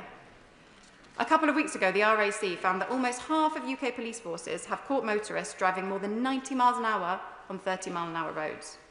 West Midlands Police clocked a driver going at 100 on a 30-mile-an-hour road. If a driver is using a ghost plate, then most current police cameras will struggle to identify the car and catch and punish the driver. However, police and local authorities are getting wise to these plates and investing in new technology to catch them. But right now, it's too easy to buy one of these ghost plates, and the consequences for having one are far too soft. And there's no consequences for the companies who sell these online with these disclaimers about not being able to use them on the roads when they know full well that is exactly what they're being used for. This bill calls for a review of the penalties for ghost plates, and I think we need to see fines of £1,000 as well as 6 points on your licence. The current fine of £100 is hardly a deterrent, but a £1,000 fine, the threat of 6 penalty points, potentially even vehicle seizure or licence disqualification, those would be ways to clamp down on the use and supply of ghost plates. This would not only make our roads safer, but ensure our roads cannot be used to carry out crime. This also speaks to something wider, about the immense importance of a little piece of plastic that is the number plate. This little piece of plastic upholds the rules of our roads, from traffic laws and speeding fines to car insurance, road tax and bus lanes. It also enables the police to track and arrest criminals who are using cars to flee the scenes of crime and move drugs and stolen goods. And yet, this little piece of plastic is removable, modifiable, clonable, and almost entirely unregulated. The humble number plate, as Camera Commissioner Tony Porter called it, is under threat, because the national camera system that is used to keep all our roads safe, ANPR, is being undermined by people who are using dodgy and ghost plates. Madam Deputy Speaker, to conclude, it should be a basic right for all of us to feel safe as we walk, cycle and drive along our streets. But the reality is, too many of us don't. That's why the new government has committed to publishing a road safety strategy, the first in over a decade, which is something I really welcome. The majority of drivers in West Brom and around the whole country just want to get from A to B safely. But there are a select minority of people who think that they are above the law and that by using a ghost plate, they can get away with running red lights, drink driving, speeding, and much, much worse. It cannot be right that these drivers are not facing the consequences of their actions and are creating so much danger for everyone else. So I urge the government to consider this bill in their road safety strategy. The drivers using these ghost plates have gone under the radar for too long, but now they've been rumbled and it's time to crack down on them. The question is that the honourable member have leave to bring in the bill. As many of their opinions say aye? Aye. Of the contrary, no. The ayes have it, the ayes have it. Who will prepare and bring in the bill? Chris Blore, Antonia Bantz, Serena Brackenridge, Sonia Kumar, Sean Davis, Gurinder Josan, Jacob Collier, Sarah Edwards, Paul Waugh, Rachel Taylor, Lee Ingham and myself, Madam Deputy Speaker. Sarah Coombs.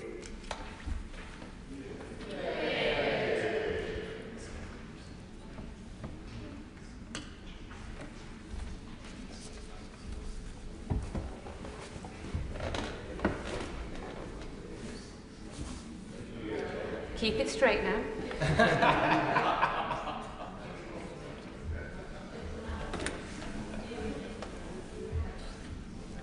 Thank you.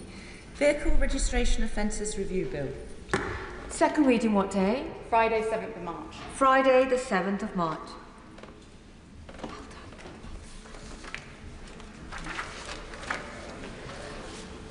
Now, motion number 2 on business of the House. Minister to move. Move formally. The question is as on the order paper. As many of that opinion say aye. Aye. Contrary, no. The ayes have it. The ayes have it. The 7 o'clock motion. Minister to move formally. Formally. We don't actually need it, but thank you very much for that. Forgive me. No, it was myself. Thank you. We're all very keen to crack on. We're now going on to the debate for this afternoon. We'll just let the front benches quickly shuffle over.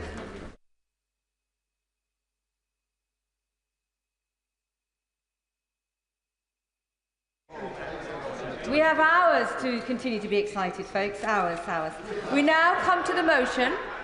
In the name of the Leader of the Opposition on family businesses. The Speaker has not selected the amendments, and I call Mal Stride to move the motion.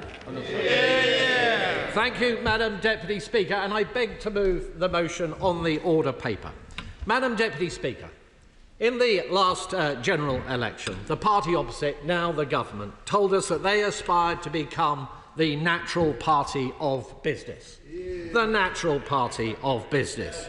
An absurd suggestion, given what has happened over the last 7 short months.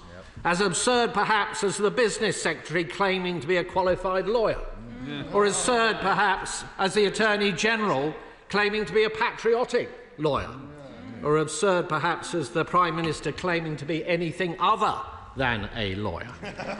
The economy, Madam Deputy Speaker, has tanked. Inflation recently spiked at 3%. It is to go still further higher.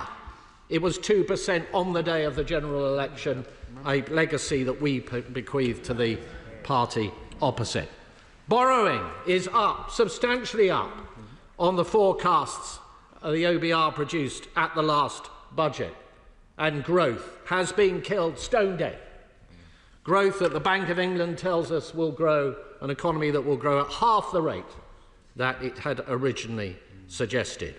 It is no wonder, Madam Deputy Speaker, that all the business confidence surveys show confidence crashing through the floor as a result of what this government is doing.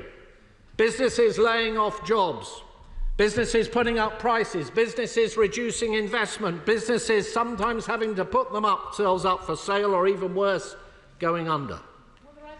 I will give way to the honourable lady. Right. Thank you, Madam Deputy Speaker. Just on that specific point, local business businessman actually wrote to me and he said he'd spent over 50 years building his engineering business from the ground up, only to now face the possibility that his life's work could be dismantled due to the unfair tax burden. Does my right honourable friend agree with me? Why on earth would anybody want to start a business in the current climate that's been created by the benches opposite? Well, lady is absolutely right, and we see it there in these surveys to which I refer. Business confidence at virtually an all-time low. And of course, before this whirlwind of disaster visited us, Madam Deputy Speaker, we had a calmer time during the general election. A Labour Party on best behaviour with business. A Labour Party with a manifesto that sought to reassure business, indeed explicitly ruled out the possibility of an increase in national insurance. A Labour Party that was on the prawn cocktail circuit, that was countenancing canapes and calm. The breathy seduction of the previous Shadow Chancellor. The Business Secretary hopping about in the background dispensing free legal advice to whoever cared to listen. With Labour, Madam Deputy Speaker, everything seemed possible. Business would be safe in their tender hands, but it wasn't. Trust was destroyed, the wrong decisions were taken. And why? Because the front bench opposite has not a jot of real-world business experience sitting there at all. In fact, around the Cabinet table, less than half of those present have had any experience in the private sector whatsoever. Far from being the natural party of business, Madam Deputy Speaker, this is the most anti-business government in modern political history. Madam Deputy Speaker, the British Chamber of Commerce in its surveys shows that tax is now the #1 concern of businesses. The Federation of Small Businesses says that in the last quarter of last year, business confidence hit the lowest level ever recorded in their surveys, save for the pandemic. It is almost as if just about the only way that small businesses have been created today is due to the shrinkage of larger ones. Firms crushed by the wrong policies. Take national insurance. This measure has not even commenced, as we know. It comes in April, and yet it is already driving down employment. It is already driving up prices and inflation. It is a ticking tax time bomb waiting to go off in early April. It affects the lowest paid the hardest. Those on part-time work will bear the brunt of this measure. Those sectors that are labour intensive. Hospitality in a moment. Hospitality UK found that 750,000 more jobs will be subject to national insurance as a direct effect of this government's plans. And Young's the brewer, an extra 20 pence on the price of a pint. I give way to the honourable gentleman. Gentleman giving way, and I'm pleased that he's expressed concern for people who are on lower wages, and in that case I hope he will welcome from this dispatch box the decision of this Labour government to increase the living wage by 6.7% from April this year. Centre of the party that increased the personal allowance and doubled it between 2010 and the present day, taking millions of people out of tax altogether, and the party that brought in the national living wage. We have done a great deal to support, particularly the lowest paid in our society. When it comes to... I will give way to the honourable gentleman. I'm very grateful to the Shadow Chancellor. Isn't the point here, it's the culmination of all the changes the Labour government have been put in. This government has indeed raised national insurance and may need to do so in the future. But the key point is, it's all these ramifications, the living wage change, the cuts in the business rate relief, the red tape being put in with the Employment Rights Bill and the national insurance contributions all going up. It's that toxic concoction that's going to kill off growth that's a problem we have. Does he agree? My honourable friend is absolutely right, and it is not as if, Madam Deputy Speaker, that the government was not warned about these issues. The OBR in its reports makes it extremely clear that whilst, for example, 25 billion is the headline figure to be raised through the national insurance contribution changes, the actual net is far less than that because of the behavioural impacts that necessarily follow when you tax jobs. You don't need to have spent a decade, Madam Deputy Speaker, at the Bank of England to know that. National insurance increases lead to fewer jobs, lower wages, higher prices. And this government, of course, piling on the regulation with its Employment Rights Bill. And we know that that increases the risk of employing people at a time when the employment market itself is softening, I will in a moment, and putting an end to flexible working practices, which benefit many businesses, but also suit many of the people that benefit from them, particularly younger people and those who are more elderly. Given this, it is astonishing that this Chancellor has launched a tax raid on family businesses, and I give way to the honourable gentleman.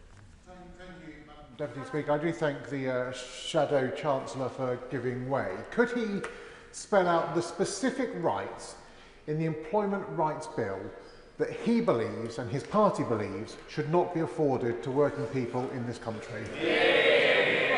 For example, he asks a very fair question. To be put in a situation where employers will be fearful of taking on new hires because of the consequences that may follow, to have a situation where trade unions are going to be advantaged in the way that the bill suggests, the trade union paymasters that support perhaps the honourable gentleman, but certainly many of his colleagues, the minimum service standards legislation that we brought in, that this bill, as I understand it, will overturn. None of these things are going to be good for jobs. They're not going to be good for people searching for employment. They're not going to be good for businesses, and they're not going to be good for the UK economy. I'll give away one more time. I'm happy to declare interest, Madam Deputy Speaker, as a member of many proud trade unions, and my declaration is up to date and free for all to see. And I very much enjoyed the Shadow Chancellor's answer to my question, but perhaps I could pose it again, taking a lesson from his own lead, and he might want to answer it this time. What are the specific rights in the Employment Rights Bill that he and his party oppose? It's in the motion to say the Employment Rights Bill should be stopped. So what are the rights in that bill that he opposes working people having? Already answered, as he knows. Actually, to paraphrase the leader of his own party, I've already answered the honourable gentleman's questions. But I note his serial offence of being a member of several trade unions at the moment. But good of him to have disclosed that. Madam Deputy Speaker, the changes to business property relief are going to see the break-up of many family firms. Now, the government will say, of course, that it will only have an impact on the wealthiest estates because there is the £1 million threshold. But how many of those companies are going to have that cash or availability to that money to settle those particular liabilities? And the value, of course, within many businesses lies in their assets.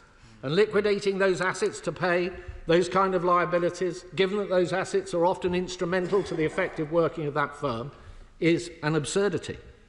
And we also know that changes will damage businesses' ability to borrow against assets where there is a sword of Damocles hanging over their head by way of a potential future inheritance tax liability. Madam Deputy Speaker, research by CBI Economics for Family Business UK suggests that this policy may actually not even raise any money. Of those firms that are going to be impacted, the average company, those companies said that on average they would be investing 17% less in their business as a consequence of this measure. And in fact, 15% of those businesses that would be impacted said that they would sell their business altogether. The rules, of course, Madam Deputy Speaker, are going to be complex. There will be plenty of red tape. There will be legal advice to be taken from solicitors, yes, real ones. There will be some people that will pay through dividends on which they will already have been taxed. So they will be taxed twice. Tax on tax, as we know, is the Labour Party way. And Madam Deputy Speaker, William Lees-Jones of J.W. Lees, the long-established family brewery and pub operator in the North West, has said that the family business tax would, quote, inevitably reduce future investment in the company. But he goes on to say something else that is important, and I quote, it would also place our business at a considerable disadvantage to our competitors who tend to be listed or owned by private equity, sometimes overseas. And so it is that British institutions, which in some cases have been in the same family for decades or indeed even centuries, may end up shutting down or being forced to sell to foreign buyers as a result of this single reckless policy. I will give way to my honourable friend. I thank my honourable friend for giving way. What Labour do not seem to understand is that every business starts with an idea, with a hope, with a dream. The individual then puts their whole heart, their soul, and every working hour they have into building their business, often as a whole family endeavour over many generations. It is that, not just the economics and the jobs, which Labour are destroying.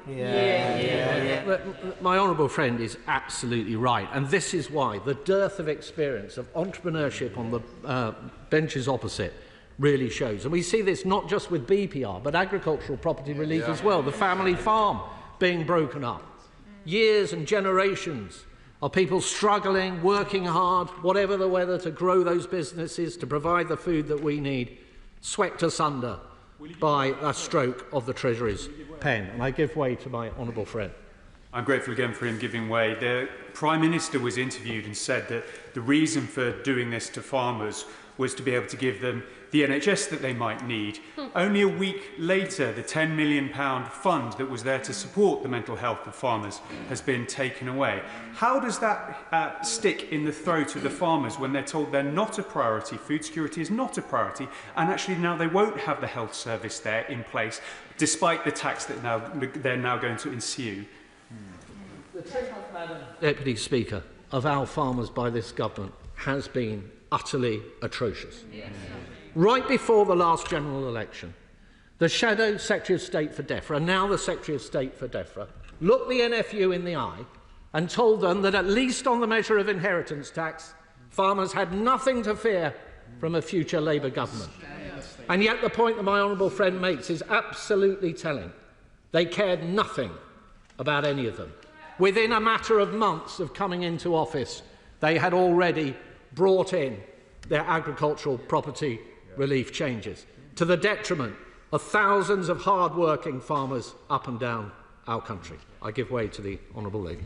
The right honourable member for giving way, and I'd like to ask him whether it was also the concern for the well-being of our farming communities and their mental health and the food security just discussed by members on those benches, whether that was also a concern of yours when the Conservative government over the 14 years also sold our farmers down the river with dodgy trade deals with Australia and New Zealand. Was that your concern then? No, not at all. Before the Shadow Chancellor responds, a concern of yours would mean the Chair. So let's start off today's business in good form. Shadow Chancellor. Madam Deputy Speaker, I think I should put on the record you have always been very pro-farmers, and it should not in any way should that ever be brought into question by anybody in this chamber. I am extremely proud of our record supporting farmers up and down the country, ever since I first came into this House, 2010, representing a highly rural constituency right in the middle of beautiful Devon. There are many schemes and much support and much money and financial support and so on that this government, when it was in office, should be very proud of. But we would, yes, who would like to give way? I thank him for giving way, and I thought I'd let him, make some progress in his speech. It seems odd to hear a speech from the Conservative Party about the economy without a mention of Liz Truss. And now, of course, we have trade deals mentioned on the benches opposite. So I'll ask him very directly, does he think that the policies of Liz Truss, but he can't hear because you're shouting, not you, madam, they are shouting. Intervention should be very short. Come to a conclusion quickly. I'll ask him, does he think the policies of Liz Truss were good for business investment and confidence in the economy? Well, the honourable gentleman may or may not be aware that at the time of the mini-budget, I was the chair of the Treasury Select Committee. I had a lot to say about what was being proposed before it happened. I had a lot to say at the time that it happened, and I've had a lot to say since then, and all that is a matter for the public record. If the honourable lady wants to intervene, I'm very, very happy to do so. But, Madam, or on that point, go on. Madam Deputy Speaker, I've been invited to make an intervention, so I'll just very quickly say that whilst the honourable gentleman was reasonably outspoken on the mini-budget, the same can't be said for his colleagues on the front bench. Well, Madam Deputy Speaker, I've made the position extremely clear. And what is very clear is that we actually left the current government with an excellent inheritance, in as much as... where's it all gone now? Where's it all gone? We left the party opposite with the fastest growing economy in the G7. We left the party opposite with a near record level of employment. We left the party opposite with a near record low level of unemployment.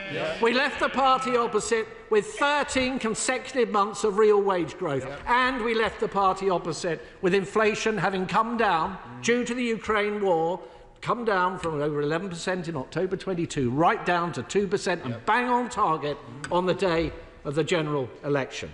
That is a decent inheritance. It has taken the party opposite 7 short months to completely trash it. So we'll take no lectures from the party opposite. But we, of course, Madam Deputy Speaker, would do things very differently. And the reason we would be doing things differently is we recognise that small businesses, family businesses, are the backbone of our economy. They are the life and fire of our economy. But there is no life or fire in the Chancellor, just tragic mistakes and miscalculations. The sugar rush of borrowing and spending that we saw in the last budget, further bloating the size of the state, forcing taxes ever upwards. The failure to grasp the nettle of productivity, giving in to those trade union paymasters, above inflationary wage settlements with no strings attached whatsoever, and absolutely nothing to say from the party opposite on the issue of welfare. The budget for which has been ballooning out of control. When we were in government, Madam Deputy Speaker, when we were in, I will in a moment, we reduced the welfare budget on my watch by £5 billion, and the OBR scored over 400,000 fewer people going on to long-term sickness and disability benefits as a result of the reforms that we brought in. But there was more to be delivered. We went into the last election with a clear plan to save a further £12 billion every year as a result of our welfare reforms. But where has the zeal for welfare reform gone from the government opposite? It's evaporated entirely. In fact, it was never there.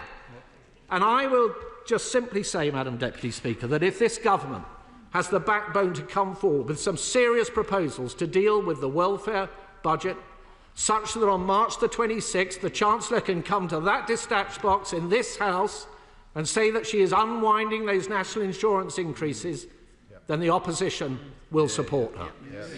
I give way to the honourable gentleman. I notice that the motion today is on family businesses, Madam Deputy Speaker, but 96% of them are either ones with no employees or a very small number, unaffected, if not helped by the doubling of the employment allowance. Only 4% of family businesses have claimed BPR, most of them unaffected. And the Shadow Chancellor can't name a single proposal in the Employment Rights Bill. Will he apologise to family businesses for the total irrelevance of his complaints today to the theme that we're talking? I think the honourable gentleman, with great respect, should get out a bit more and speak to some of those businesses. Madam Deputy Speaker, politics is about priorities. And for all their talk of being the natural party of business, the government is instead simply reaching for the socialist comfort blanket of tax, spend, borrow and regulate. It hasn't worked before. It isn't working now. And it will never work. And is not the truth, Madam Deputy Speaker, that this government is totally out of its depth, that businesses are reeling, and that we are all paying the price? The question is as on the order paper, and I call the Minister, James Murray. Thank you very much, Madam Deputy Speaker, and my thanks to the Shadow Chancellor, the Right Honourable Member for Central Devon, for opening today's debate. Madam Deputy Speaker, the opposition, in their motion today, have set out a list of objections they have to decisions the government has taken, or, in the case of the measurements around pints, decisions that shadow ministers seem to have entirely imagined. While shadow ministers may be able to list their objections, they are unable to take responsibility for the damage to our economy that they in government were responsible for. And crucially, Madam Deputy Speaker, they are unable to offer any credible alternative. Today's motion makes clearer than ever that the Conservatives have no vision, no ideas, and no plan to deliver the change that our country needs. In contrast, Labour is the party with a plan for change, a plan to restore economic stability, boost investment and drive growth across the UK to put more money in people's pockets.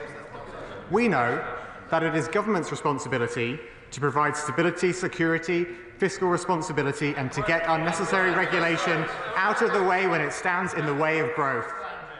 It is businesses, large and small, including family businesses and their workforces, who will create jobs and wealth and be the engines of growth in the economy. We know that pubs, shops, traders and services across the country not only play an important role in all our lives, but also drive economic growth. Those businesses and their workforces are the backbone of our economy, and they need a government who will take the right decisions, even when they are difficult, in the national interest to support our security and prosperity.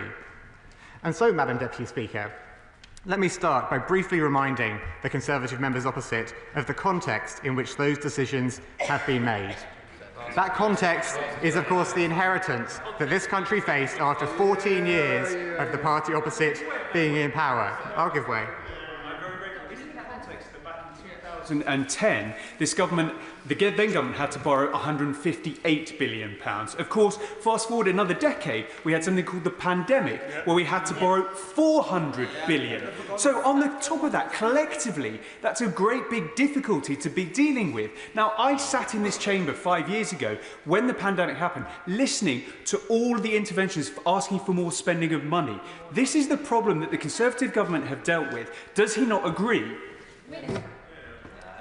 The honourable gentleman said we had something called the pandemic. We also had a Prime Minister called Liz Truss, and that had a pretty big impact on our economy. And I know the Shadow Chancellor is distancing himself from it. I would welcome an intervention from his colleagues if they would like to leap to Liz Truss's defence.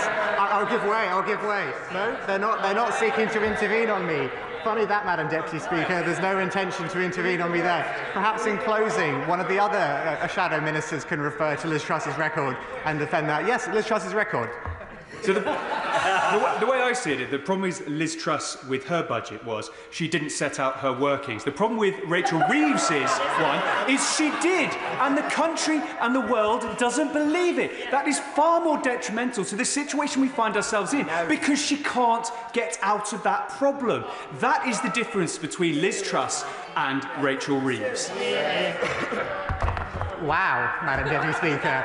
I should let the honourable gentleman intervene more often if he's going to say that the only problem with Liz Truss is that she didn't set out her workings. I think the problem was rather more fundamental than that, as people across this country will attest. But frankly, Madam Deputy Speaker, it is no wonder that members opposite want to bury their heads in the sand and try and pretend the last 14 years did not happen. It was 14 years of mismanagement and decline, along with jolts of disaster, digging ever deeper holes in our public services and our economic resilience. It was their decisions that led to their resounding electoral loss last year, and it was their record in office that made the difficult decisions that we had to face on entering government necessary. I'll give way. I thank the Minister for giving way, and he's in his usual courteous way handling this debate. But can I take him back to something that he said in his remarks, which were the hospitality businesses and pubs deliver economic growth? Can I say to him that there is a small pub chain in my constituency that are having to find a third of their total turnover because of the actions of this government, meaning that they may have to close a venue which supports a small village in my constituency? Is that the economic growth that he thinks that he's delivering? Well, I thank the honourable gentleman for his intervention, and with regards to the changes around employer national insurance, which I assume is what he was referring to, I'll come to that in a few moments in my remarks. But let me be absolutely clear about the context here, Madam Deputy Speaker, which is that no responsible government could have let things carry on the way they were. Absolutely. That was simply not a tenable situation, and I think members of the opposite party know that. And that is why, at autumn budget, we took difficult but necessary decisions on welfare, spending and tax. And those decisions were vital steps towards restoring economic stability, fixing the public finances and supporting public finances. Now, as I said earlier, Madam Deputy Speaker, whilst members opposite have taken every opportunity to say they oppose these choices, they have yet to offer any solutions of their own. But difficult decisions were necessary, and so let me set out why we made some of the choices that we did. I'll give way. I thank the Minister for giving way, and thank you, Madam Deputy Speaker. The Labour Party manifesto said that by the year 28-29, they would increase spending by £9.5 billion a year. Why then did the budget increase it by that year by £76 billion, 8 times more than the Labour manifesto said? Well, Madam Deputy Speaker, as I'm sure the honourable member will know, upon entering government and speaking to Treasury officials about the state of the public finances, we uncovered a £22 billion black hole, which was known to shadow ministers, well, ministers at the time, but the OBR was not informed about. I'll give way one more time. The Minister might have noticed that there is a bigger gap between £9.5 billion and £76 billion than £22 billion. His answer was clearly ridiculous. The reason that we're talking about these kinds of tax rises is not because of the £22 billion fictional black hole, but because of the decision to increase spending by 8 times more than the Labour Party promised at the election. Will he accept that or not? Yeah. So the honourable member's comments are clearly ridiculous. If he thinks a £22 billion black hole was fictional, it has a real-term consequences in terms of the pressure. I'm going to make some progress. I've been very generous in giving way to the honourable gentleman, but he will know that his colleagues on his benches who are in government were aware of the in-year spending pressures, and they chose not to share it with the Office of Budget Responsibility and thereby not share it with the British people. That is the truth of what we inherited, and that is why we had to take difficult decisions. Now, I'm going to turn to some of those difficult decisions which we had to take in the budget last year, because the opposition motion refers to the decisions we have taken on business property relief. Now, I assure him that the decision we took on this relief and on agricultural property relief were not taken lightly. The government recognises the role that these reliefs play, particularly in supporting small farms and family businesses, and that is why we chose to maintain these reliefs rather than abolishing them, meaning they maintain very significant levels of relief from inheritance tax beyond what is available to others. Indeed, the reliefs will remain more generous than the last time they were changed. The changes we are making mean that agricultural and business property reliefs will be better targeted and fairer. Madam Deputy Speaker, according to the most recent data from HMRC, 40% of agricultural property relief benefits the top 7% of estates making claim. It is a similar picture for business property relief, where more than 50% of business property relief is claimed by just 4% of estates making claims. These data bear out the fact that the benefit of the existing 100% relief on business and agricultural assets has become heavily skewed towards the wealthiest estates. It is neither fair nor sustainable to maintain such a large tax break for such a small number of the wealthiest claimants, particularly in light of the wider pressures on the public finances. And that is why we are changing how we target agricultural property relief and business property relief from April next year. Individuals will still benefit from the 100% relief for the first £1 million of combined business and agricultural assets. On top of this amount, there will be 50% relief, which means that inheritance tax will be paid at a reduced effective rate of up to 20% rather than the standard 40%. And of course, this sits on top of the other spousal exemption and nil rate bans which apply more widely within the inheritance tax system. Kilnside Farm in my constituency, run by Bob Milton, is only 36 acres in total, which is a tiny farm, yet is going to be subject to these new taxes. So how can he say that only 4% are going to be affected? Even the smallest farms in my constituency are going to be hit by this. Well, just to correct the honourable gentleman, I didn't say that only 4% were going to be affected. We set out that around up to 520 estates claiming agricultural property relief, including those that also claim agricultural business property relief, expect to be affected in 26-27. That means that around 3/4 of estates will be unaffected and will not pay any more inheritance tax. All of the data on this has been set out in a letter from the Chancellor to the Treasury Select Committee, and if the honourable gentleman looks at that document, he'll see some of the stats that I'm referring to. I'll give way. Of those 500 or so that you've just explained will be the ones that have to pay this inheritance tax, do you have any idea what the number of those are small businesses compared to the large estates that you're seeking to challenge in this legislation? The data that I refer to is based on claims data, and this is an important point which comes up frequently when we have debates around agricultural property relief and business property relief, because if one were to consider assets that are owned by farmers or by other business owners, the actual value of the asset doesn't give you a guide to what claim might be made against inheritance tax, because that will depend on the ownership structure, on debt that might be owned, on what inheritances have happened earlier in people's lives, and so on. So the only data which can give you an indication about what impact these changes will be having from April 2026 is the claims data. Now, the data that I referred to earlier and that I referred to in response to the Honourable Gentleman is the claims data that HMRC has, real claims data. That is the data on which we made decisions around this policy, and that is the data which informs some of the Chancellor's statistics in her response to the Treasury Select Committee, which the Honourable Lady may like to consult. I'll give way. I thank the Honourable man for giving way. In Northern Ireland, the Agriculture Department has indicated that almost half the farms will be impacted by the inheritance tax. 75% of all dairy farms will be impacted by the inheritance tax. When will he start to speak with and listen to industry leaders? Because quite frankly, the meeting last week was an outrage, and he needs to sit and listen to industry leaders who know the industry and who are speaking on behalf of real farmers on the ground who are going to be impacted by this inheritance tax. Madam Deputy Speaker, the Honourable Lady referred to meetings that I held last week with representatives both of UK-wide organisations and indeed those that represent other nations within the UK. And I think there is a difference between listening to people and having to agree, because sometimes we listen and we disagree.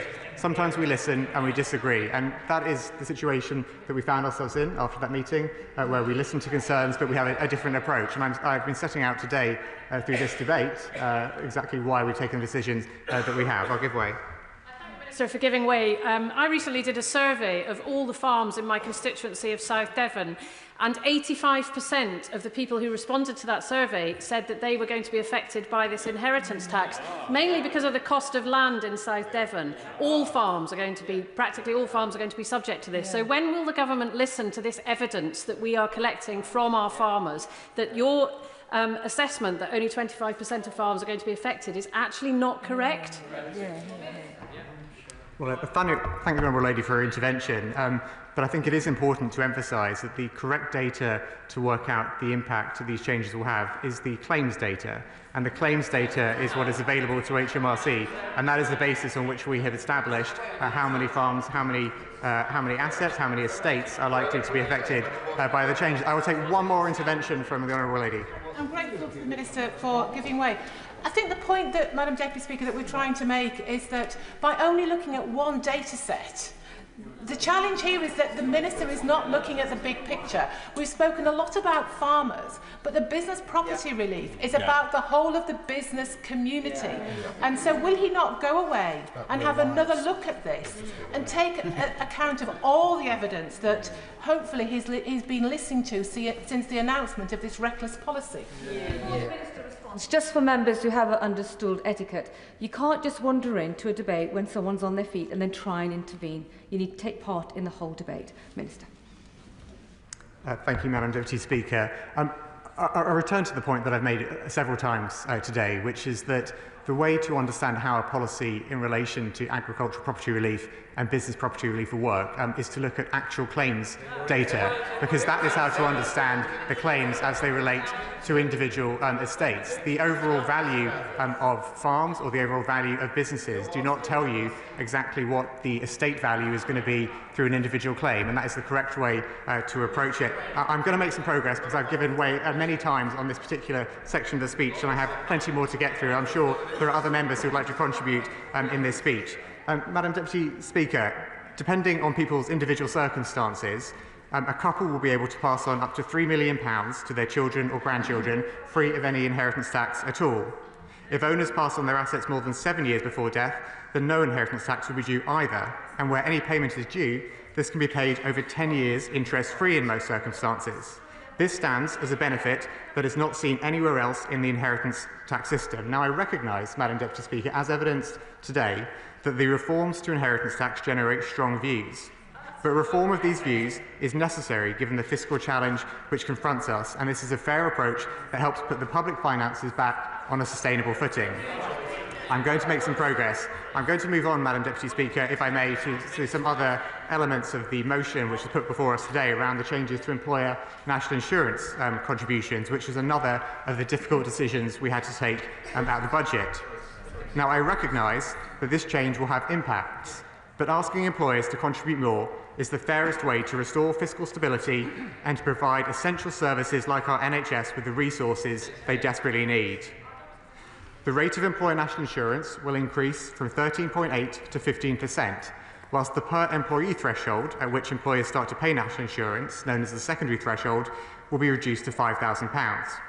At the same time, we firmly recognise the importance of small businesses, and we will protect the smallest businesses and charities by more than doubling the employment allowance to £10,500. This means that next year, 865,000 employers will pay no national insurance contributions at all. More than half of employers will see no change or gain overall from this package. And employers will be able to employ up to 4 full-time workers on the national living wage and pay no employer national insurance contributions. Employers will, of course, also be able to benefit from other employer national insurance contributions reliefs, including hiring under 21s and under 25 apprentices where eligible. These changes broadly return national insurance contribution revenues as a proportion of GDP to the level they were before the previous government's cuts to employee and self-employed national insurance, but they do so in a way that does not result in higher taxes on people's payslips. Madam Deputy Speaker, in the motion, the opposition also referred to business rates. We want to see local shops and high streets thriving again, which means we must act to support the businesses behind them who have had to contend with changing consumer habits and significant economic headwinds in recent years. Whilst online shopping is convenient and offers great variety, the high street brings people together, and hospitality businesses have played a key role in bringing people into town centres.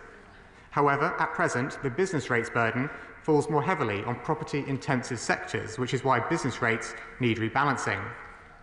From 2026-27, we therefore intend to introduce permanently lower tax rates for high street retail, hospitality and leisure properties with rateable values below £500,000. This will benefit over 280,000 properties. At the same time, to make this tax cut sustainable, we will apply a higher rate on properties with a rateable value of £500,000 and above. That group represents less than 1% of all properties, but covers the majority of large distribution warehouses, including those used by online giants, helping to level the playing